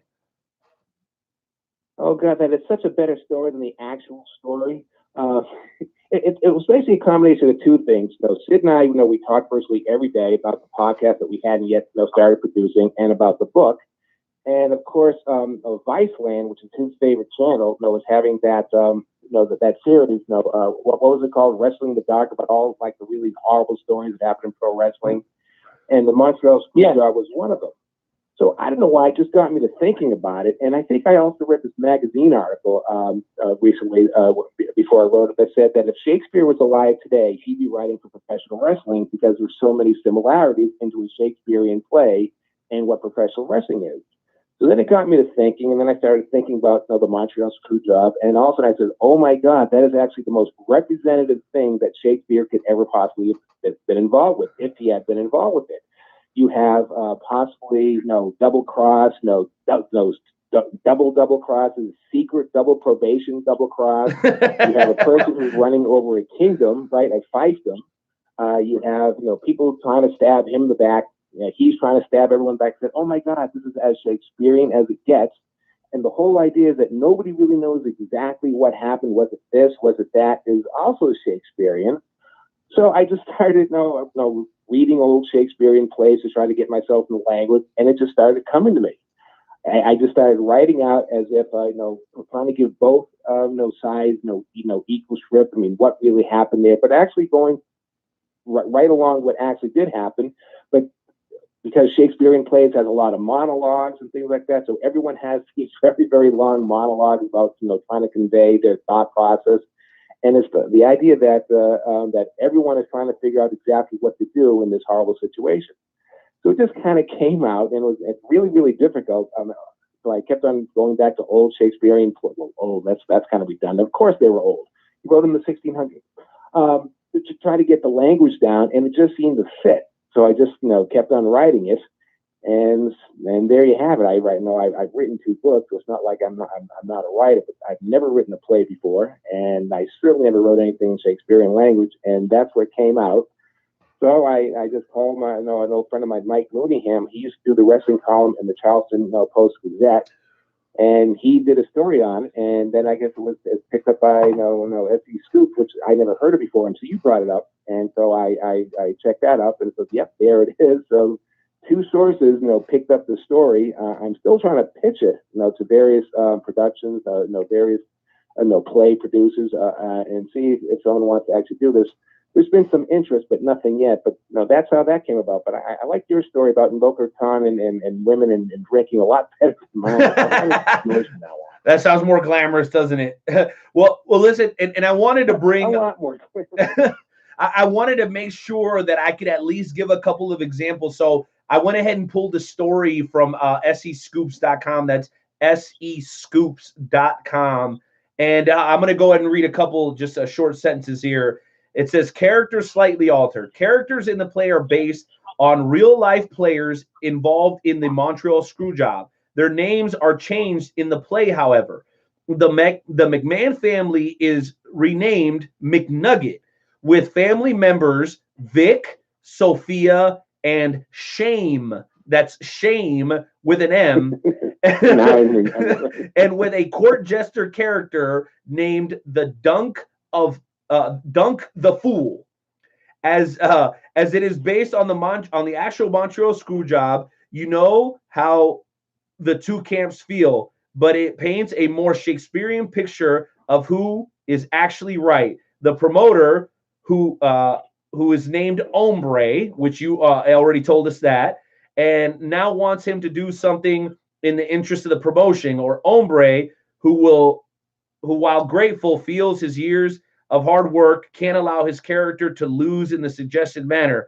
Both seek out counsel what to do, and these take place in a series of monologues and silhouettes leading up to the actual match. So hopefully one day somebody will help finance and make this actually happen. Who knows? This could be the next big show on Broadway, right? Well, but just having you describe it, yeah, I'd watch that. Hell yeah, Joe! What do you think, bro? I'm down for that. Guess what? Now I remember. Guess what the name of the referee was? What was the name of the ref? The Earl of Hebner. Some of the names write themselves.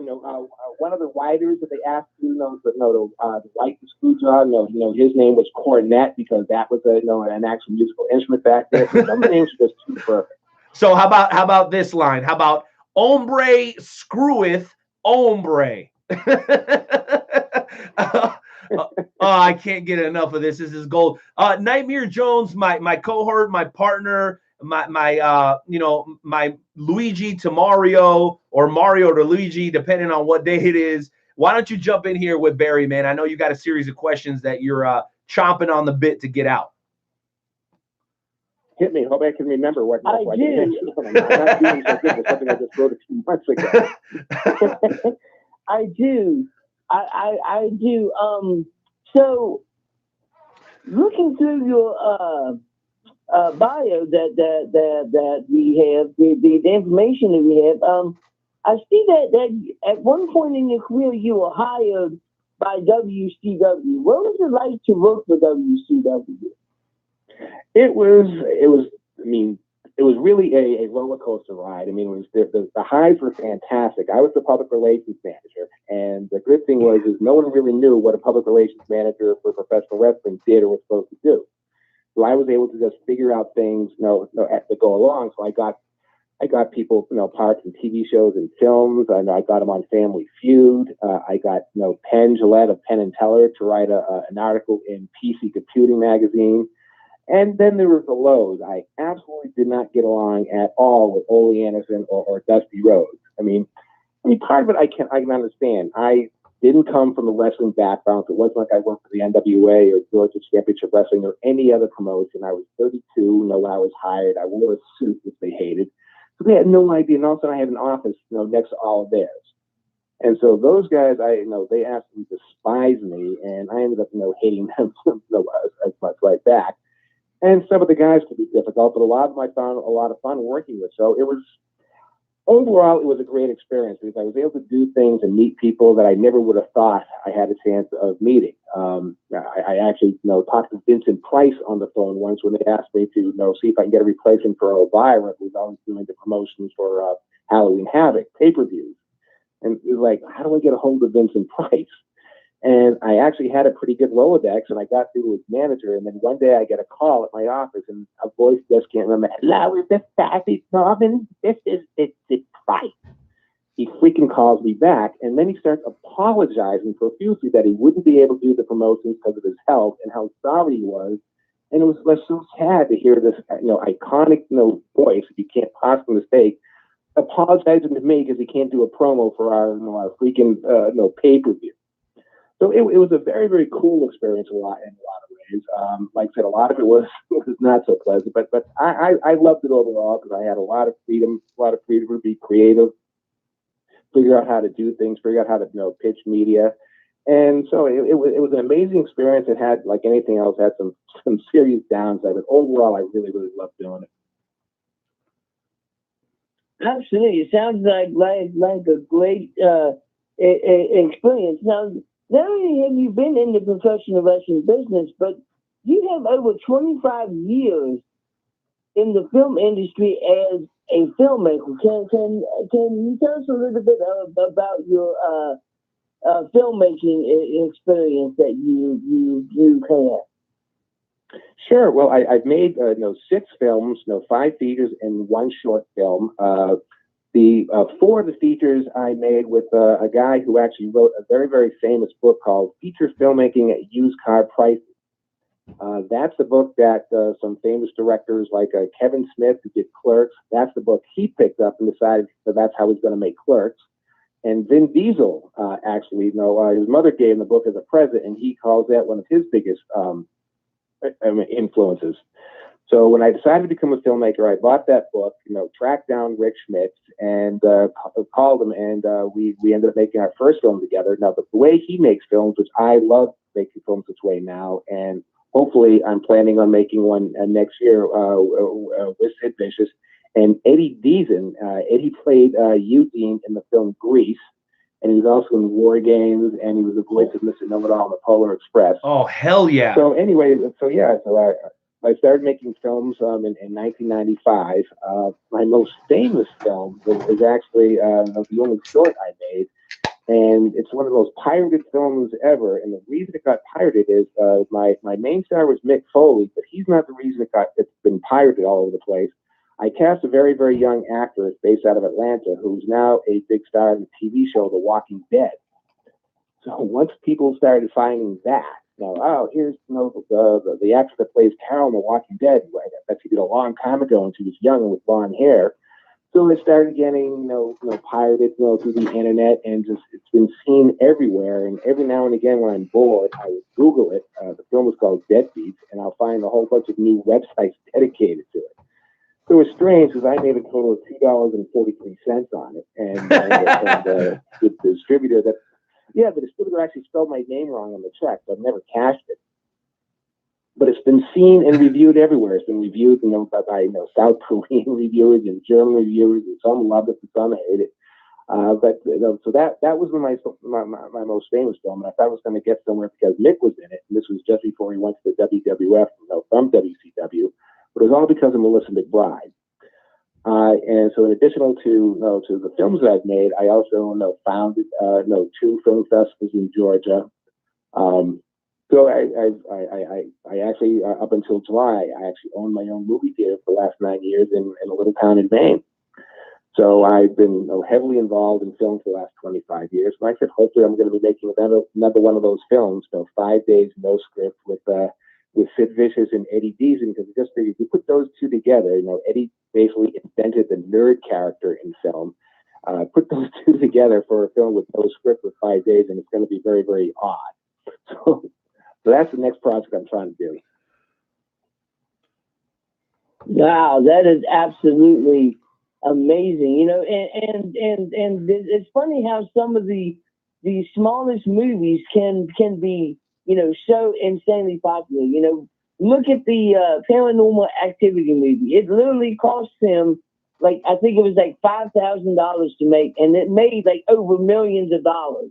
So, you know, just the fact that you have this movie that's been pirated, you know, it sucks that it's been pirated, but it's such a popular movie, you know, that's just absolutely amazing.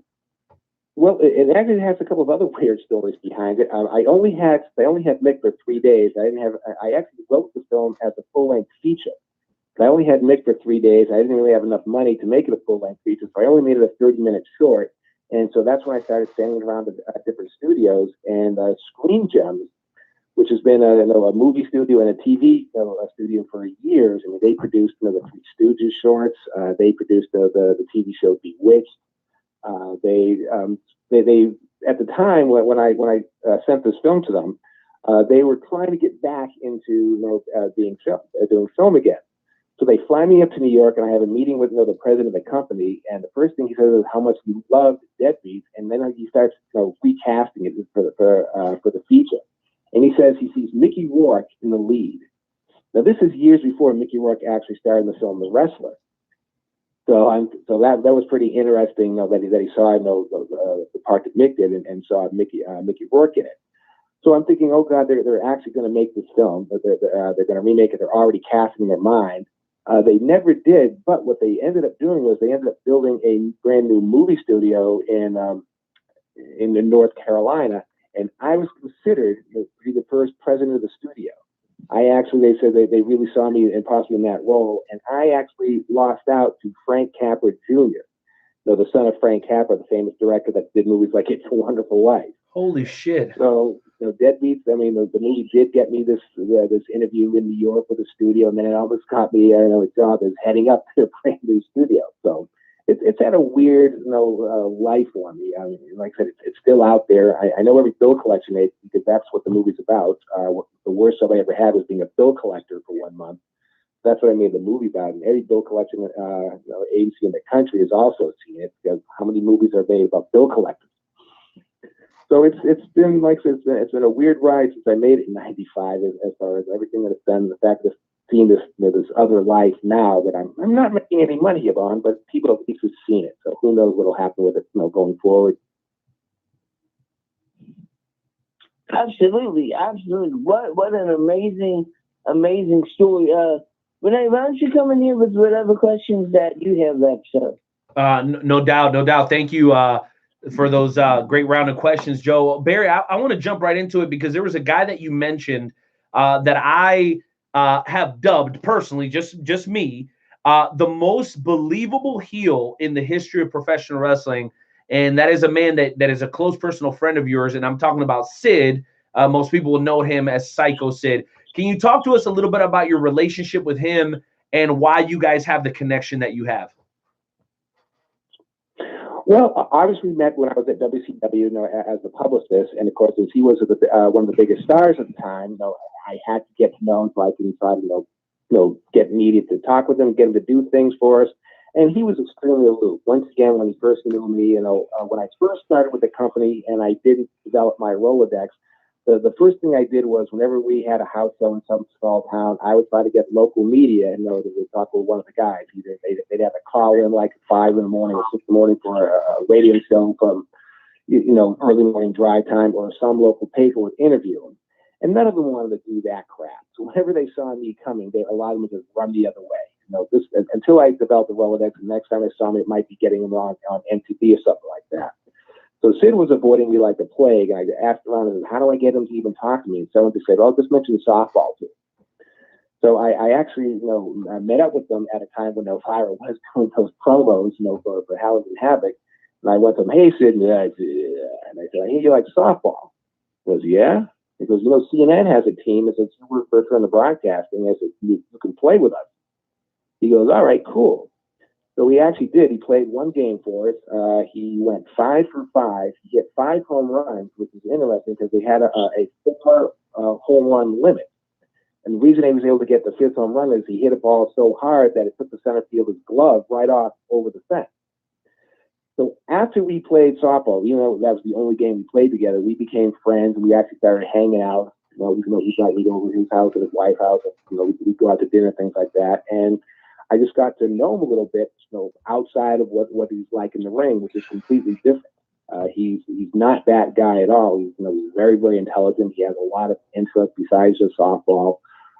Very much into music, and we just stayed friends over the years. Got very, very close. And then even when I moved to Maine 9 years ago and bought that theater, he called me virtually every single day, to find out how's it going, what movie do I have playing. And he asked so many questions over the 9 years because he became interested in the whole idea of what's it like running a movie theater, an art house movie theater in a small town. And he asked me so many questions and we talked so much about it. He could probably run a small movie theater this day because he just was so interested and learned so much about it. So we just stayed in touch, stayed in contact, always talk 2, 3, 4, 5 times a week. Now, of course, I'm writing his biography and producing his podcast, and then next year we're hoping to do this film together. But he's just a fascinating guy. He's just, like I said, he's like you'd expect. Not everyone lives the gimmick, like Ric Flair did, and a lot of them were very, very different than the characters he played, in wrestling. And it's just so easy to pigeonhole Sid because what he looks like. He is extremely tall. He is huge. He is very, very Southern from West Memphis, Arkansas. He does talk with a Southern drawl. And it's just so easy to say, this is just another pro wrestler meathead. And he's not. I mean, we talk politics. We talk all kinds of things. He just has a lot of interest. So that's how you become a good friend away from the thing that you know him from. So we just became, good friends that started from wrestling, then into softball, and then we just started to learn about each other. And 25, is it 25? So I met him 30 years later, we're still friends. Well, I think it's a beautiful thing to be able to build relationships like that, and then for them to last over the long haul. Obviously, there's always a yin to the yang, a tails to the head. So maybe can you share with us about some of the guys that you had an opportunity to work with that maybe you didn't build a relationship with that was still kind of cool to be able to work with? I know you talked about Dusty Rhodes and Ole Anderson maybe not necessarily being your biggest fans, but I'm sure there's a ton of other guys that you got an opportunity to work with. I mean, there was a stint of Mick Foley in WCW. There was a stint of Steve Austin in WCW. Do you have any recollection of some of those other stars that you got an opportunity to work with and maybe have some fond or maybe not so fond memories of? Oh yeah, I mean, Sting and I got along pretty well. Once again, he was the face, literally of WCW back then, which means he had the most demands put on him, including by me.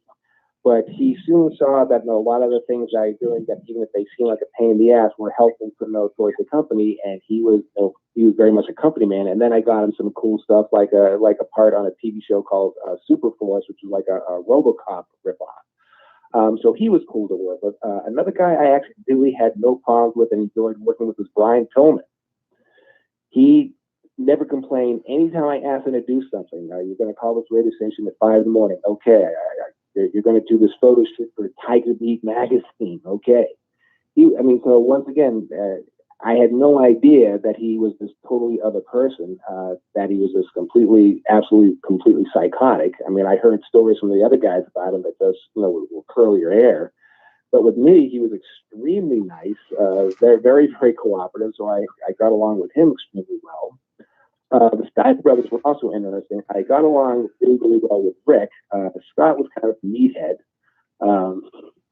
So he was difficult, but Rick was very nice. Once again, a lot more intelligent than his character. Let's see. I got along pretty well with Z-Man, although every time he saw me, he goes, "What the hell is a Z-Man?"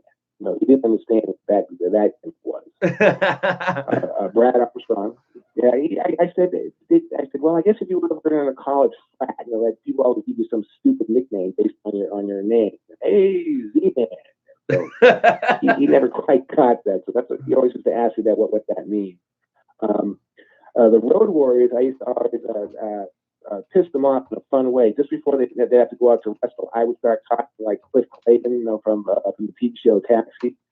So they're trying to get in the character before they know that they made the entrance for a match. And I go, in fact, the Road Warriors were actually named by a Jewish grandmother, and they call it the Road Warriors. And they start cracking up like, you bastard, stop.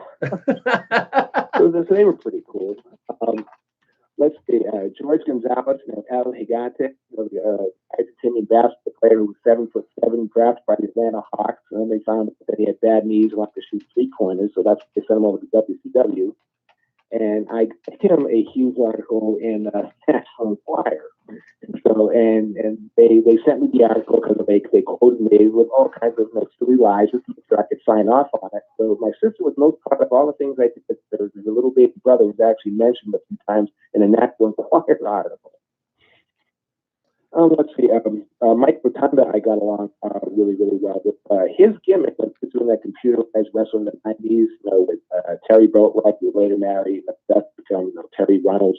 Right. And follow in WWF. That gimmick actually gave me some of my biggest PR. That's the guy I got Penn and Teller to do an article about the PC Computing magazine. Inside Edition did the big, once again, they treated the gimmick like it was real, like Michael Pena really is absolutely wealthy. And it's like I was able to rent a penthouse apartment in the Waldorf Astoria in New York and rent him a Rolls Royce because of course he's going to drive in a limo. And a cover story in Newsday Today. So he and I got along pretty well. He gimmicked it so well on the PR side. Kevin Nash, when he first came, and they gave him one bad gimmick after another, like Oz, Vinny Vegas. But I got him cast in the movie, Teenage Mutant Ninja Turtles Part 2 as Super Shredder. So wait a minute. So let me stop you right there. Let me stop you right there because I know when we talked on the phone, that was one of the things that you brought up that I was like, no freaking way. So let's go back to the Ninja Turtles 2 Shredder deal.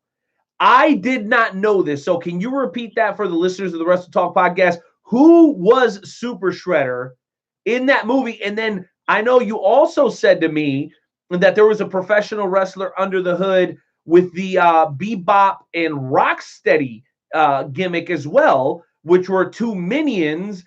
They were created by the Ooze, right? That Shredder got his hands on to hopefully defeat the Ninja Turtles, which thankfully they were not able to accomplish that, right? Because we've had a lot of subsequent Ninja Turtles content since then, thankfully, because I'm a big 90s kid. But can you just highlight that for us a little bit, because that's our demographic, like 18 to 35 or 45 or whatever. The Ninja Turtles thing. What part did you play in that, and who was who? Well, once again, once I started really getting involved in the job, I would read all the trade magazines to find out what movies were casting. So I saw that the casting agency Teenage Mutant Ninja Turtles was actually in North Carolina, and they were looking for a really, really, really huge muscular guy. So we had two that fit the bill. Kevin, who was almost Kevin Nash, who was just shot at 10 feet and really huge, of course, Sid. Now I did, unfortunately, the right thing. I thought is I went to Ole Anthony, who was the head booker at the time, and he goes, "Is there anyone that I shouldn't send them?" And he goes, "Yeah, do not send them those Sid's pictures or anything like that, because Sid's a lot bigger in the company than Kevin. If he gets the part, he can't spare him. Right? He can't spare Kevin." He told Sid that he goes, "Son of a bitch," because he lost out of the part. But that's how I got from the part. Is I sent him, a glossy, with his stats on the back. Then brought him in for an audition, and that was that. We got hired as Super Shredder that had the one line, and it's so big. And I assume that's part of the reason that Vince McMahon decided to pick, because like I said, he was in one bad gimmick, after another, with WCW between the things Oldie and Dusty did with them. Right. And then after the contract ran out right after that movie, that's when it goes, over WWF, it becomes, Diesel and Big Daddy Cool and all that stuff, and becomes a big star. But before that, I mean, another thing I used Kevin for was I got a call from Ted Turner's secretary, says his daughter is getting married, and he wants to have a wrestler kidnap his daughter at the place where she thinks her bachelorette party is being held, and take her to where the real party was. So I asked Kevin if he'd do it. And this is a place called the Buckhead Diner. Buckhead, Atlanta is like the real, super yuppie place. Yeah, like I've been. that. Yeah, Buckhead is the rich Diner. neighborhood in Atlanta. I've been there. All the cool yuppies. Yeah. So he went in there with just his wrestling type in his place, bare chested, and I point out, Ted Turner does, throws her over her shoulder and throws in a car to take her to the real party. Man, that has got to be one of the coolest stories I've ever heard. And I'll tell you what, I wanted to make sure that the listeners got an opportunity to hear that, because there is so much backstory to professional wrestling, so many different perspectives, so many different voices, that I think it's important for everybody to understand how expansive it is. And the growth of it is in big part to guys like Barry Norman, who were the publicists, and guys who work in the background and make sure that these connections are made with all the media outlets outside of, people that consider themselves to be wrestling fans. So I gotta ask you this last question, Barry, before I throw it back to Joe. You mentioned Brian Pillman. We've had Brian Pillman Jr. on the show. I know you were in WCW during kind of its heyday, and now we're seeing AEW, maybe a competitor that's looking to vie for, some pro wrestling limelight versus the big dog WWE. What are your thoughts on the current state of wrestling? And just out of curiosity, have you had a chance to see Brian Pillman Jr.? Well, the state of wrestling is no sport or entity it's going to do well with monopoly. So the fact that WCW basically went under and was so convinced and eliminated his biggest competitor, I think hurt wrestling. Anytime you don't have anyone pushing you or challenging you, you're going to get complacent. You're going to get lazy. And so and the fact that Vince basically killed all the other promotions all over the country, so there wasn't a feeder system where people can actually learn the craft, get better at it before they can technically get promoted to the big league, was killing wrestling. So the fact there's actually now another entity that come in, and I know a lot of the people that work there were WCW people. I mean, Tony Schiavone's there, Jim Ross is there. Legends. I believe Neil Pruitt, he was one of our top writer producers of WCW, is there. So, I mean, I think it's a good thing that, and I haven't seen too much of them, but I understand what they're doing is they're giving young talent a chance. They're trying to basically develop their own roster. There's obviously some people who like Chris Jericho, who's been around for a while. But the idea that they're actually, developing young people to try to, come up with their own style. And one of the things I think you told me about, or someone did, was, like I said, I haven't watched it that much, is before the matches, they're actually showing one loss record. Yes. And I thought, wow, that's actually a good thing, because when you think of all the years of how many dusty finishes there were and draws and disqualifications, because I never liked. So the idea that they're actually trying to show this so that every match means something. So I think that maybe, I don't know if the word renaissance is the right word, but I think it might come back to the point where people are going to be seeing that there's different styles. It's just like trying to watch the American League versus the National League. Some people hate the D8, some people like it. At least it gives you some variety. And now the World Series with the two entities no hook up.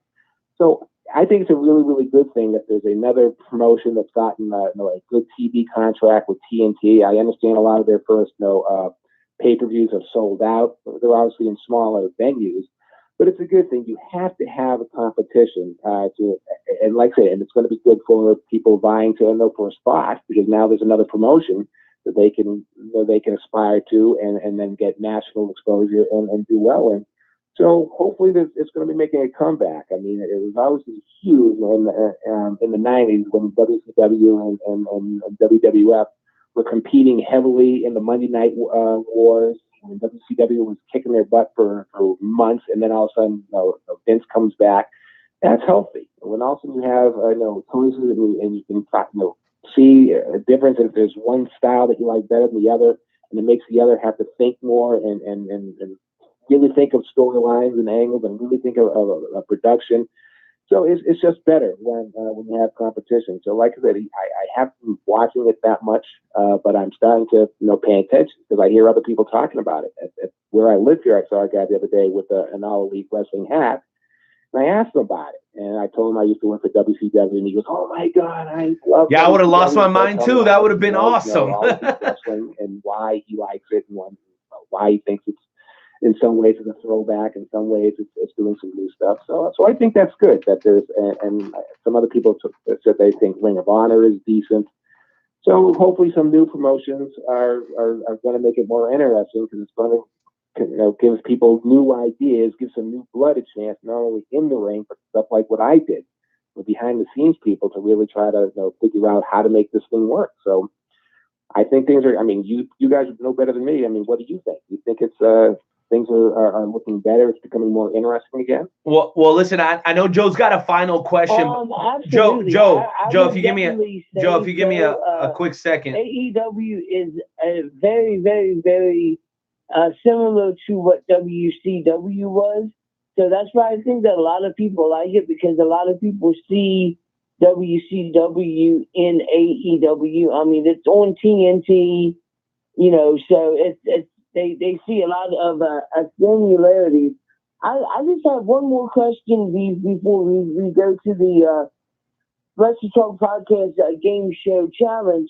When I was doing my research, I see that for the past 8 years you've owned a movie theater, and that's something that's near and dear to my heart because my dad ran a small movie theater. It was only like a 3-screen movie theater in my town for years. So, and we actually have a movie theater in Shepherdstown, which is like 10 miles away, which shows, not major movies, but like some of the smaller movies that have been out. And what I want to know was what made you want to own a movie theater, and what exactly are art house films? Well, those are two good questions. The reason why I wanted to own a movie theater is because you want to make your living at something you're really, really passionate about. And I obviously love film. I also recognize that my filmmaking abilities, while I think interesting, I mean, all of my films have won awards at film festivals. The one film that has ended up having 2 stars has been seen around the world. But I knew well enough I'm probably not going to make a living at being a filmmaker. To try to be a screenwriter and have something that you've written, and I have written some films before.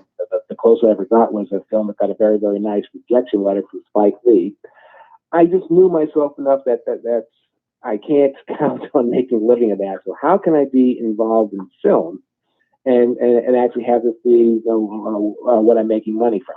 And as I mentioned at the beginning of the podcast, I did found and run a couple of film festivals in Georgia, and I really do enjoy that. In other words, where you're the conduit between the audience, and the art. You're bringing films that film festivals obviously are films that they have virtually no chance of seeing anywhere else.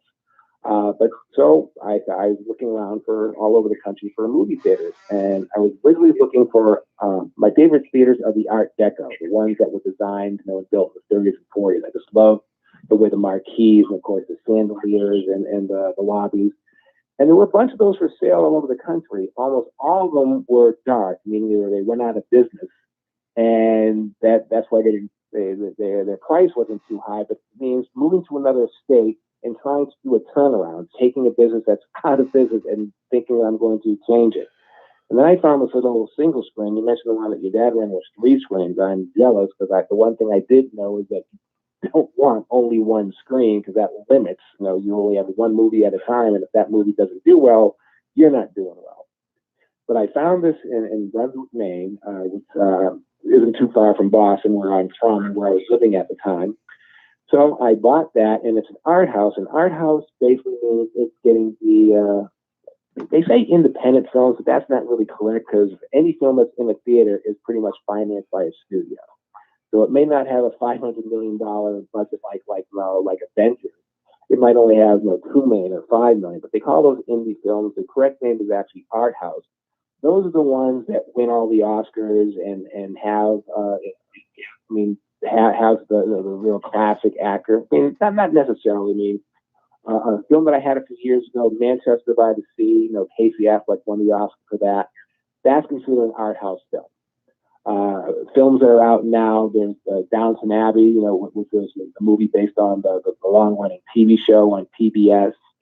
The movie Judy, starring Renee Zellweger, who was in the one with Tom Cruise, or what was the name of that? Show Me the Money. Jerry Maguire.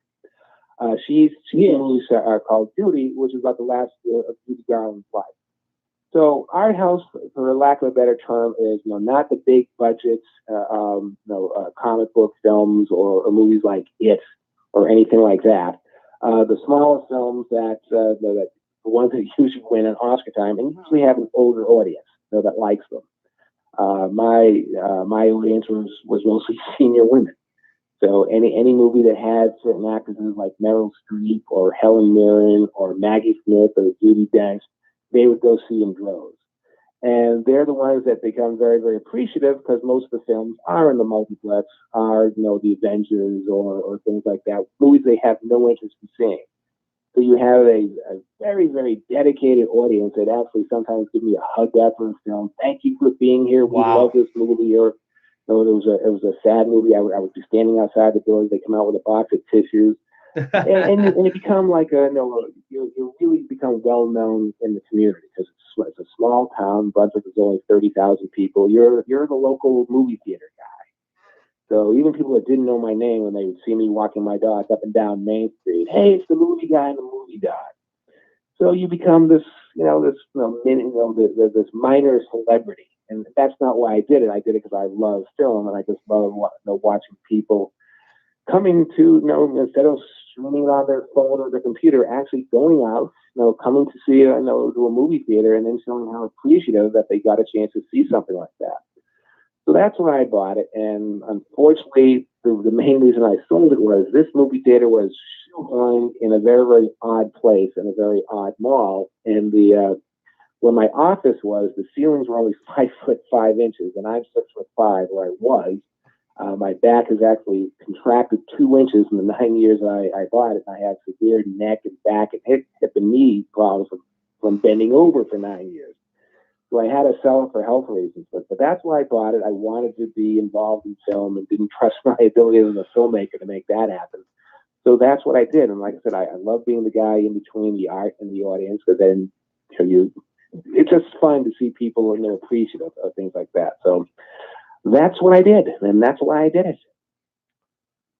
Wow, that is absolutely awesome. That you have done that. I'm muted. It's going to bring me a Night Owl back in. Night Owl, are you with us, sir? yeah, I am, and I'm just taken aback by the passion in Barry's voice when he talked about that venture. Obviously, business is business, but you put your heart into it, man. It sounds like for 9, almost 10 years. You got an opportunity to do something pretty special. So, and listen, when you talk about the movie theater business, my first job was in Boca Raton, Florida, at Sunrise Cinema at Meisner Park, a small independent movie theater where you would have old folks in droves for movies that did feature actors like Meryl Streep. And I always appreciated them. They put me on that shift during the day, what people would call noonish, 1 o'clock ish, brunch time movies where the senior citizens go and watch. I always love that. So it kind of hit close to home with me, because it makes me miss home. The Midwest is great, but it's definitely not my home. As I hail from South Florida myself. So Barry, we want to get into a little bit of a fun segment with you. And then I want to give you a little crap for wearing a New England Patriots sweater because I'm a Kansas City Chiefs fan, and obviously we're starting to develop a little history between us. So I'll touch on that at the end of this trivia challenge where you and me will go mano a mano, Night Owl versus Barry Norman, 2 out of 3 falls. Trivia challenge, which Joe will give us a little bit more information on. The question is, are you up for a little bit of a challenge inside the trivia square circle this evening? Well, I never lost a game of Trivial Pursuit, but if this is going to be all wrestling trivia, like I said, I can remember characters in my own play that I wrote a few months ago, so I'm probably at a real disadvantage here, but sure, why not? Let's give it a whirl. Let's get into tonight's edition of the Wrestle Talk Podcast Game Show Challenge.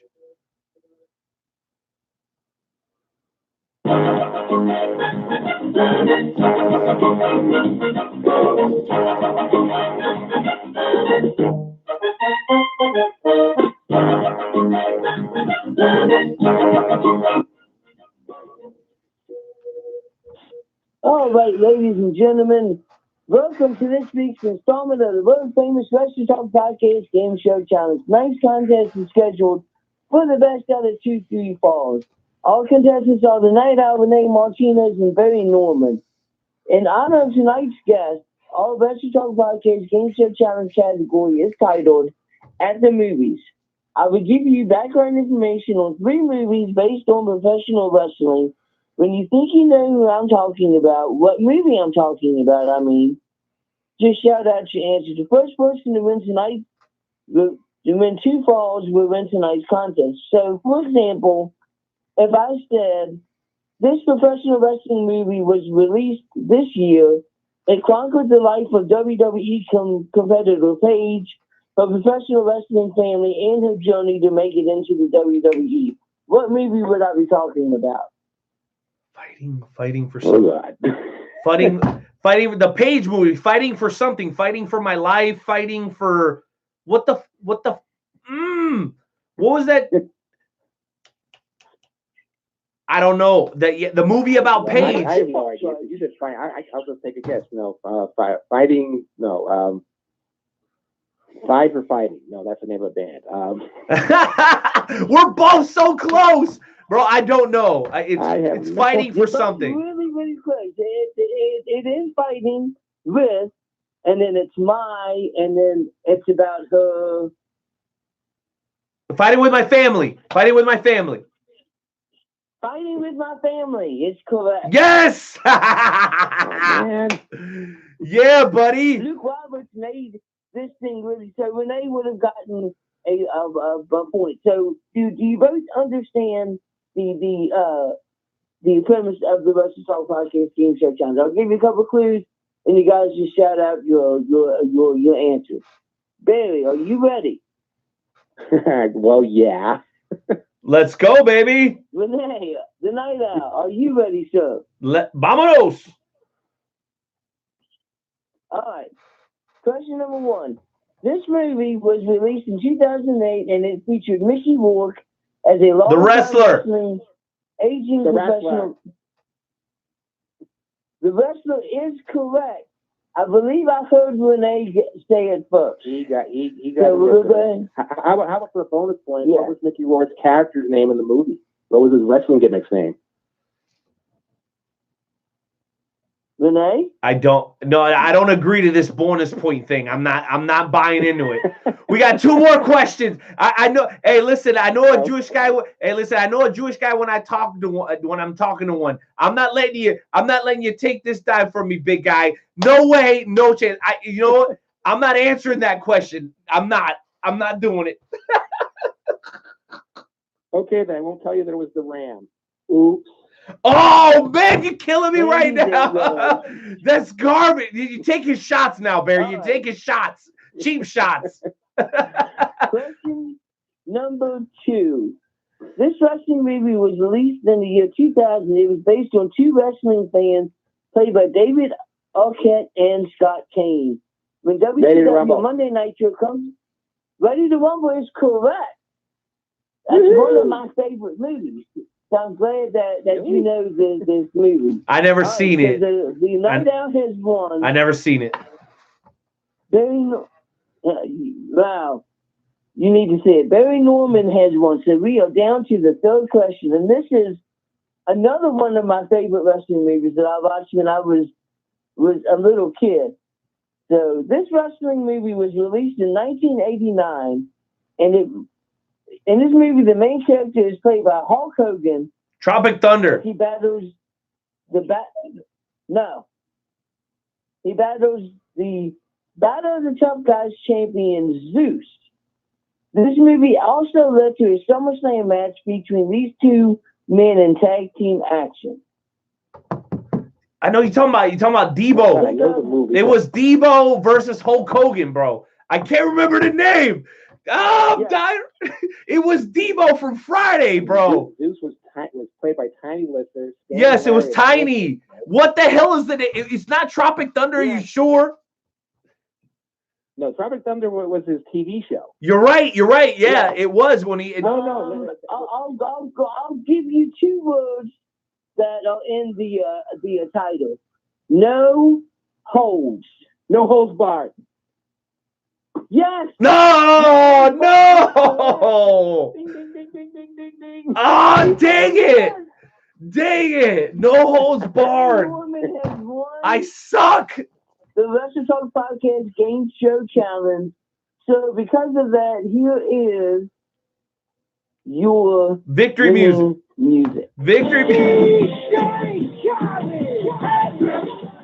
Yeah, all I do is win, no matter what. Got money on my mind, I can never get it up. And every time I step up in the building, everybody hands go up. And they say there. That was wild, y'all. Wow. What do I win? Do I get like a year's supply of turtle wax? No, man. No. You know what? Last week, we had Nikolai on the show. And, I told him that because he beat me, I would send him a Wrestle Talk podcast mug. And I kept that promise. It's been mailed out. I'm going to do that again as long as Barry promises to put us over with the dang mug. I don't care what you put in it, Barry. You can put coffee, a root beer bug, or a root beer float, or an old-fashioned cerveza. Whatever you put in it, just promise to put it on your social media for us, and I'll send you a Wrestle Talk podcast mug for beating my ass tonight, man. Congratulations. That's real. I mean, first of all, it was movies, which I like. Movies that are recent, which I haven't. I mean, the only movies I've seen the last 9 years were at my theater, and believe me, I didn't have any wrestling movies at my theater. I thought you were going to name something like They Live or The Princess Bride or something like that. Wait, okay, so question. So you weren't one of the theaters that you guys didn't play The Masked Saint? Nope. Okay, and then here's the last thing. From a New England Patriots fan perspective, do you think the kid is legit? Do you think Pat Mahomes could be like the guy that's after Brady from what you've seen so far? And I know for a Patriots fan, yes, the guy is a freak. He's unbelievable. There's only a few people I would pay to see.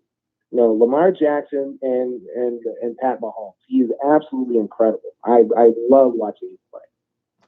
So, wow. Yeah, he's a couple more players on that team on defense, and there you have it. You have a Super Bowl win in your future. Wow. Well, there you have it. Ladies and gentlemen, you got a Chiefs fan, a Patriots fan, and then a Redskins fan on the call here tonight. I'm so sorry, Joe. Joe, I'm so sorry, bro. I'm so sorry. We're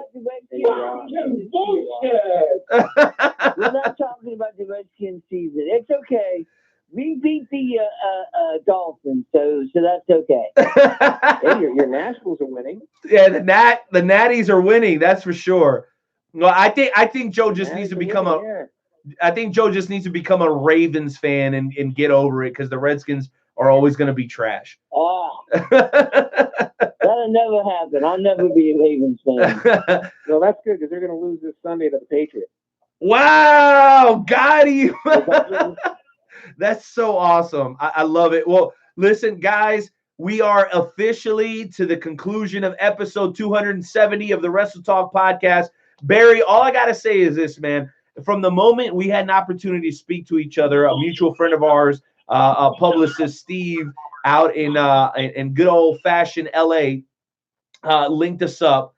I knew this was going to be a great interview. I knew we were going to have great conversation. And more than anything else, man, we just want to thank you for your time. You're very busy, obviously. You're in the lab. You're writing. You're trying to get your content out there, man. And anything that we can do to help, just know that you have yourself a home here as the newest member of the Wrestle Talk family, brother. Oh, thank you so much, guys. I really appreciate it. This was a lot of fun. I mean, as you can see, I hate talking, so this is obviously the wrong venue for me. But no, thank you so much. I really enjoyed it. You guys are freaking awesome. Awesome. Joe, closing thoughts for tonight's episode, man. Oh my goodness, thank you so much for coming on to the podcast. It has been absolutely amazing. Thank you for spending time out of your busy schedule. Just make sure that you are not a stranger, because we would love to have you on once again, sir. Anytime, my friends, anytime.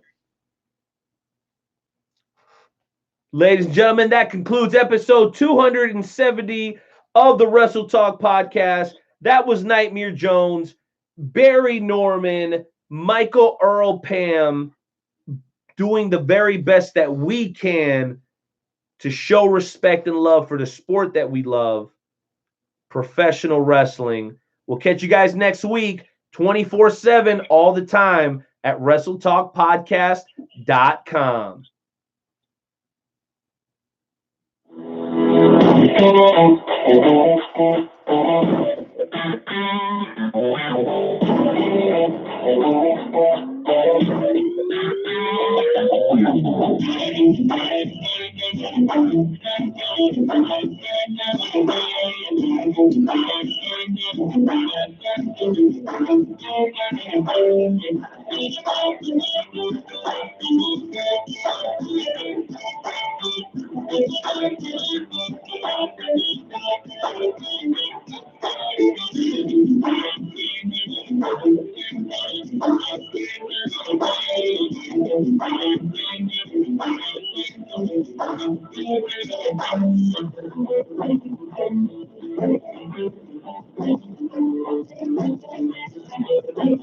Share this broadcast, folks. We do this for you. Sid Vicious, right around the corner. You know how we do, baby. Make sure you guys take care of yourselves. Grace and peace, man. Night Owl showing you guys love. I appreciate everything you guys do for us.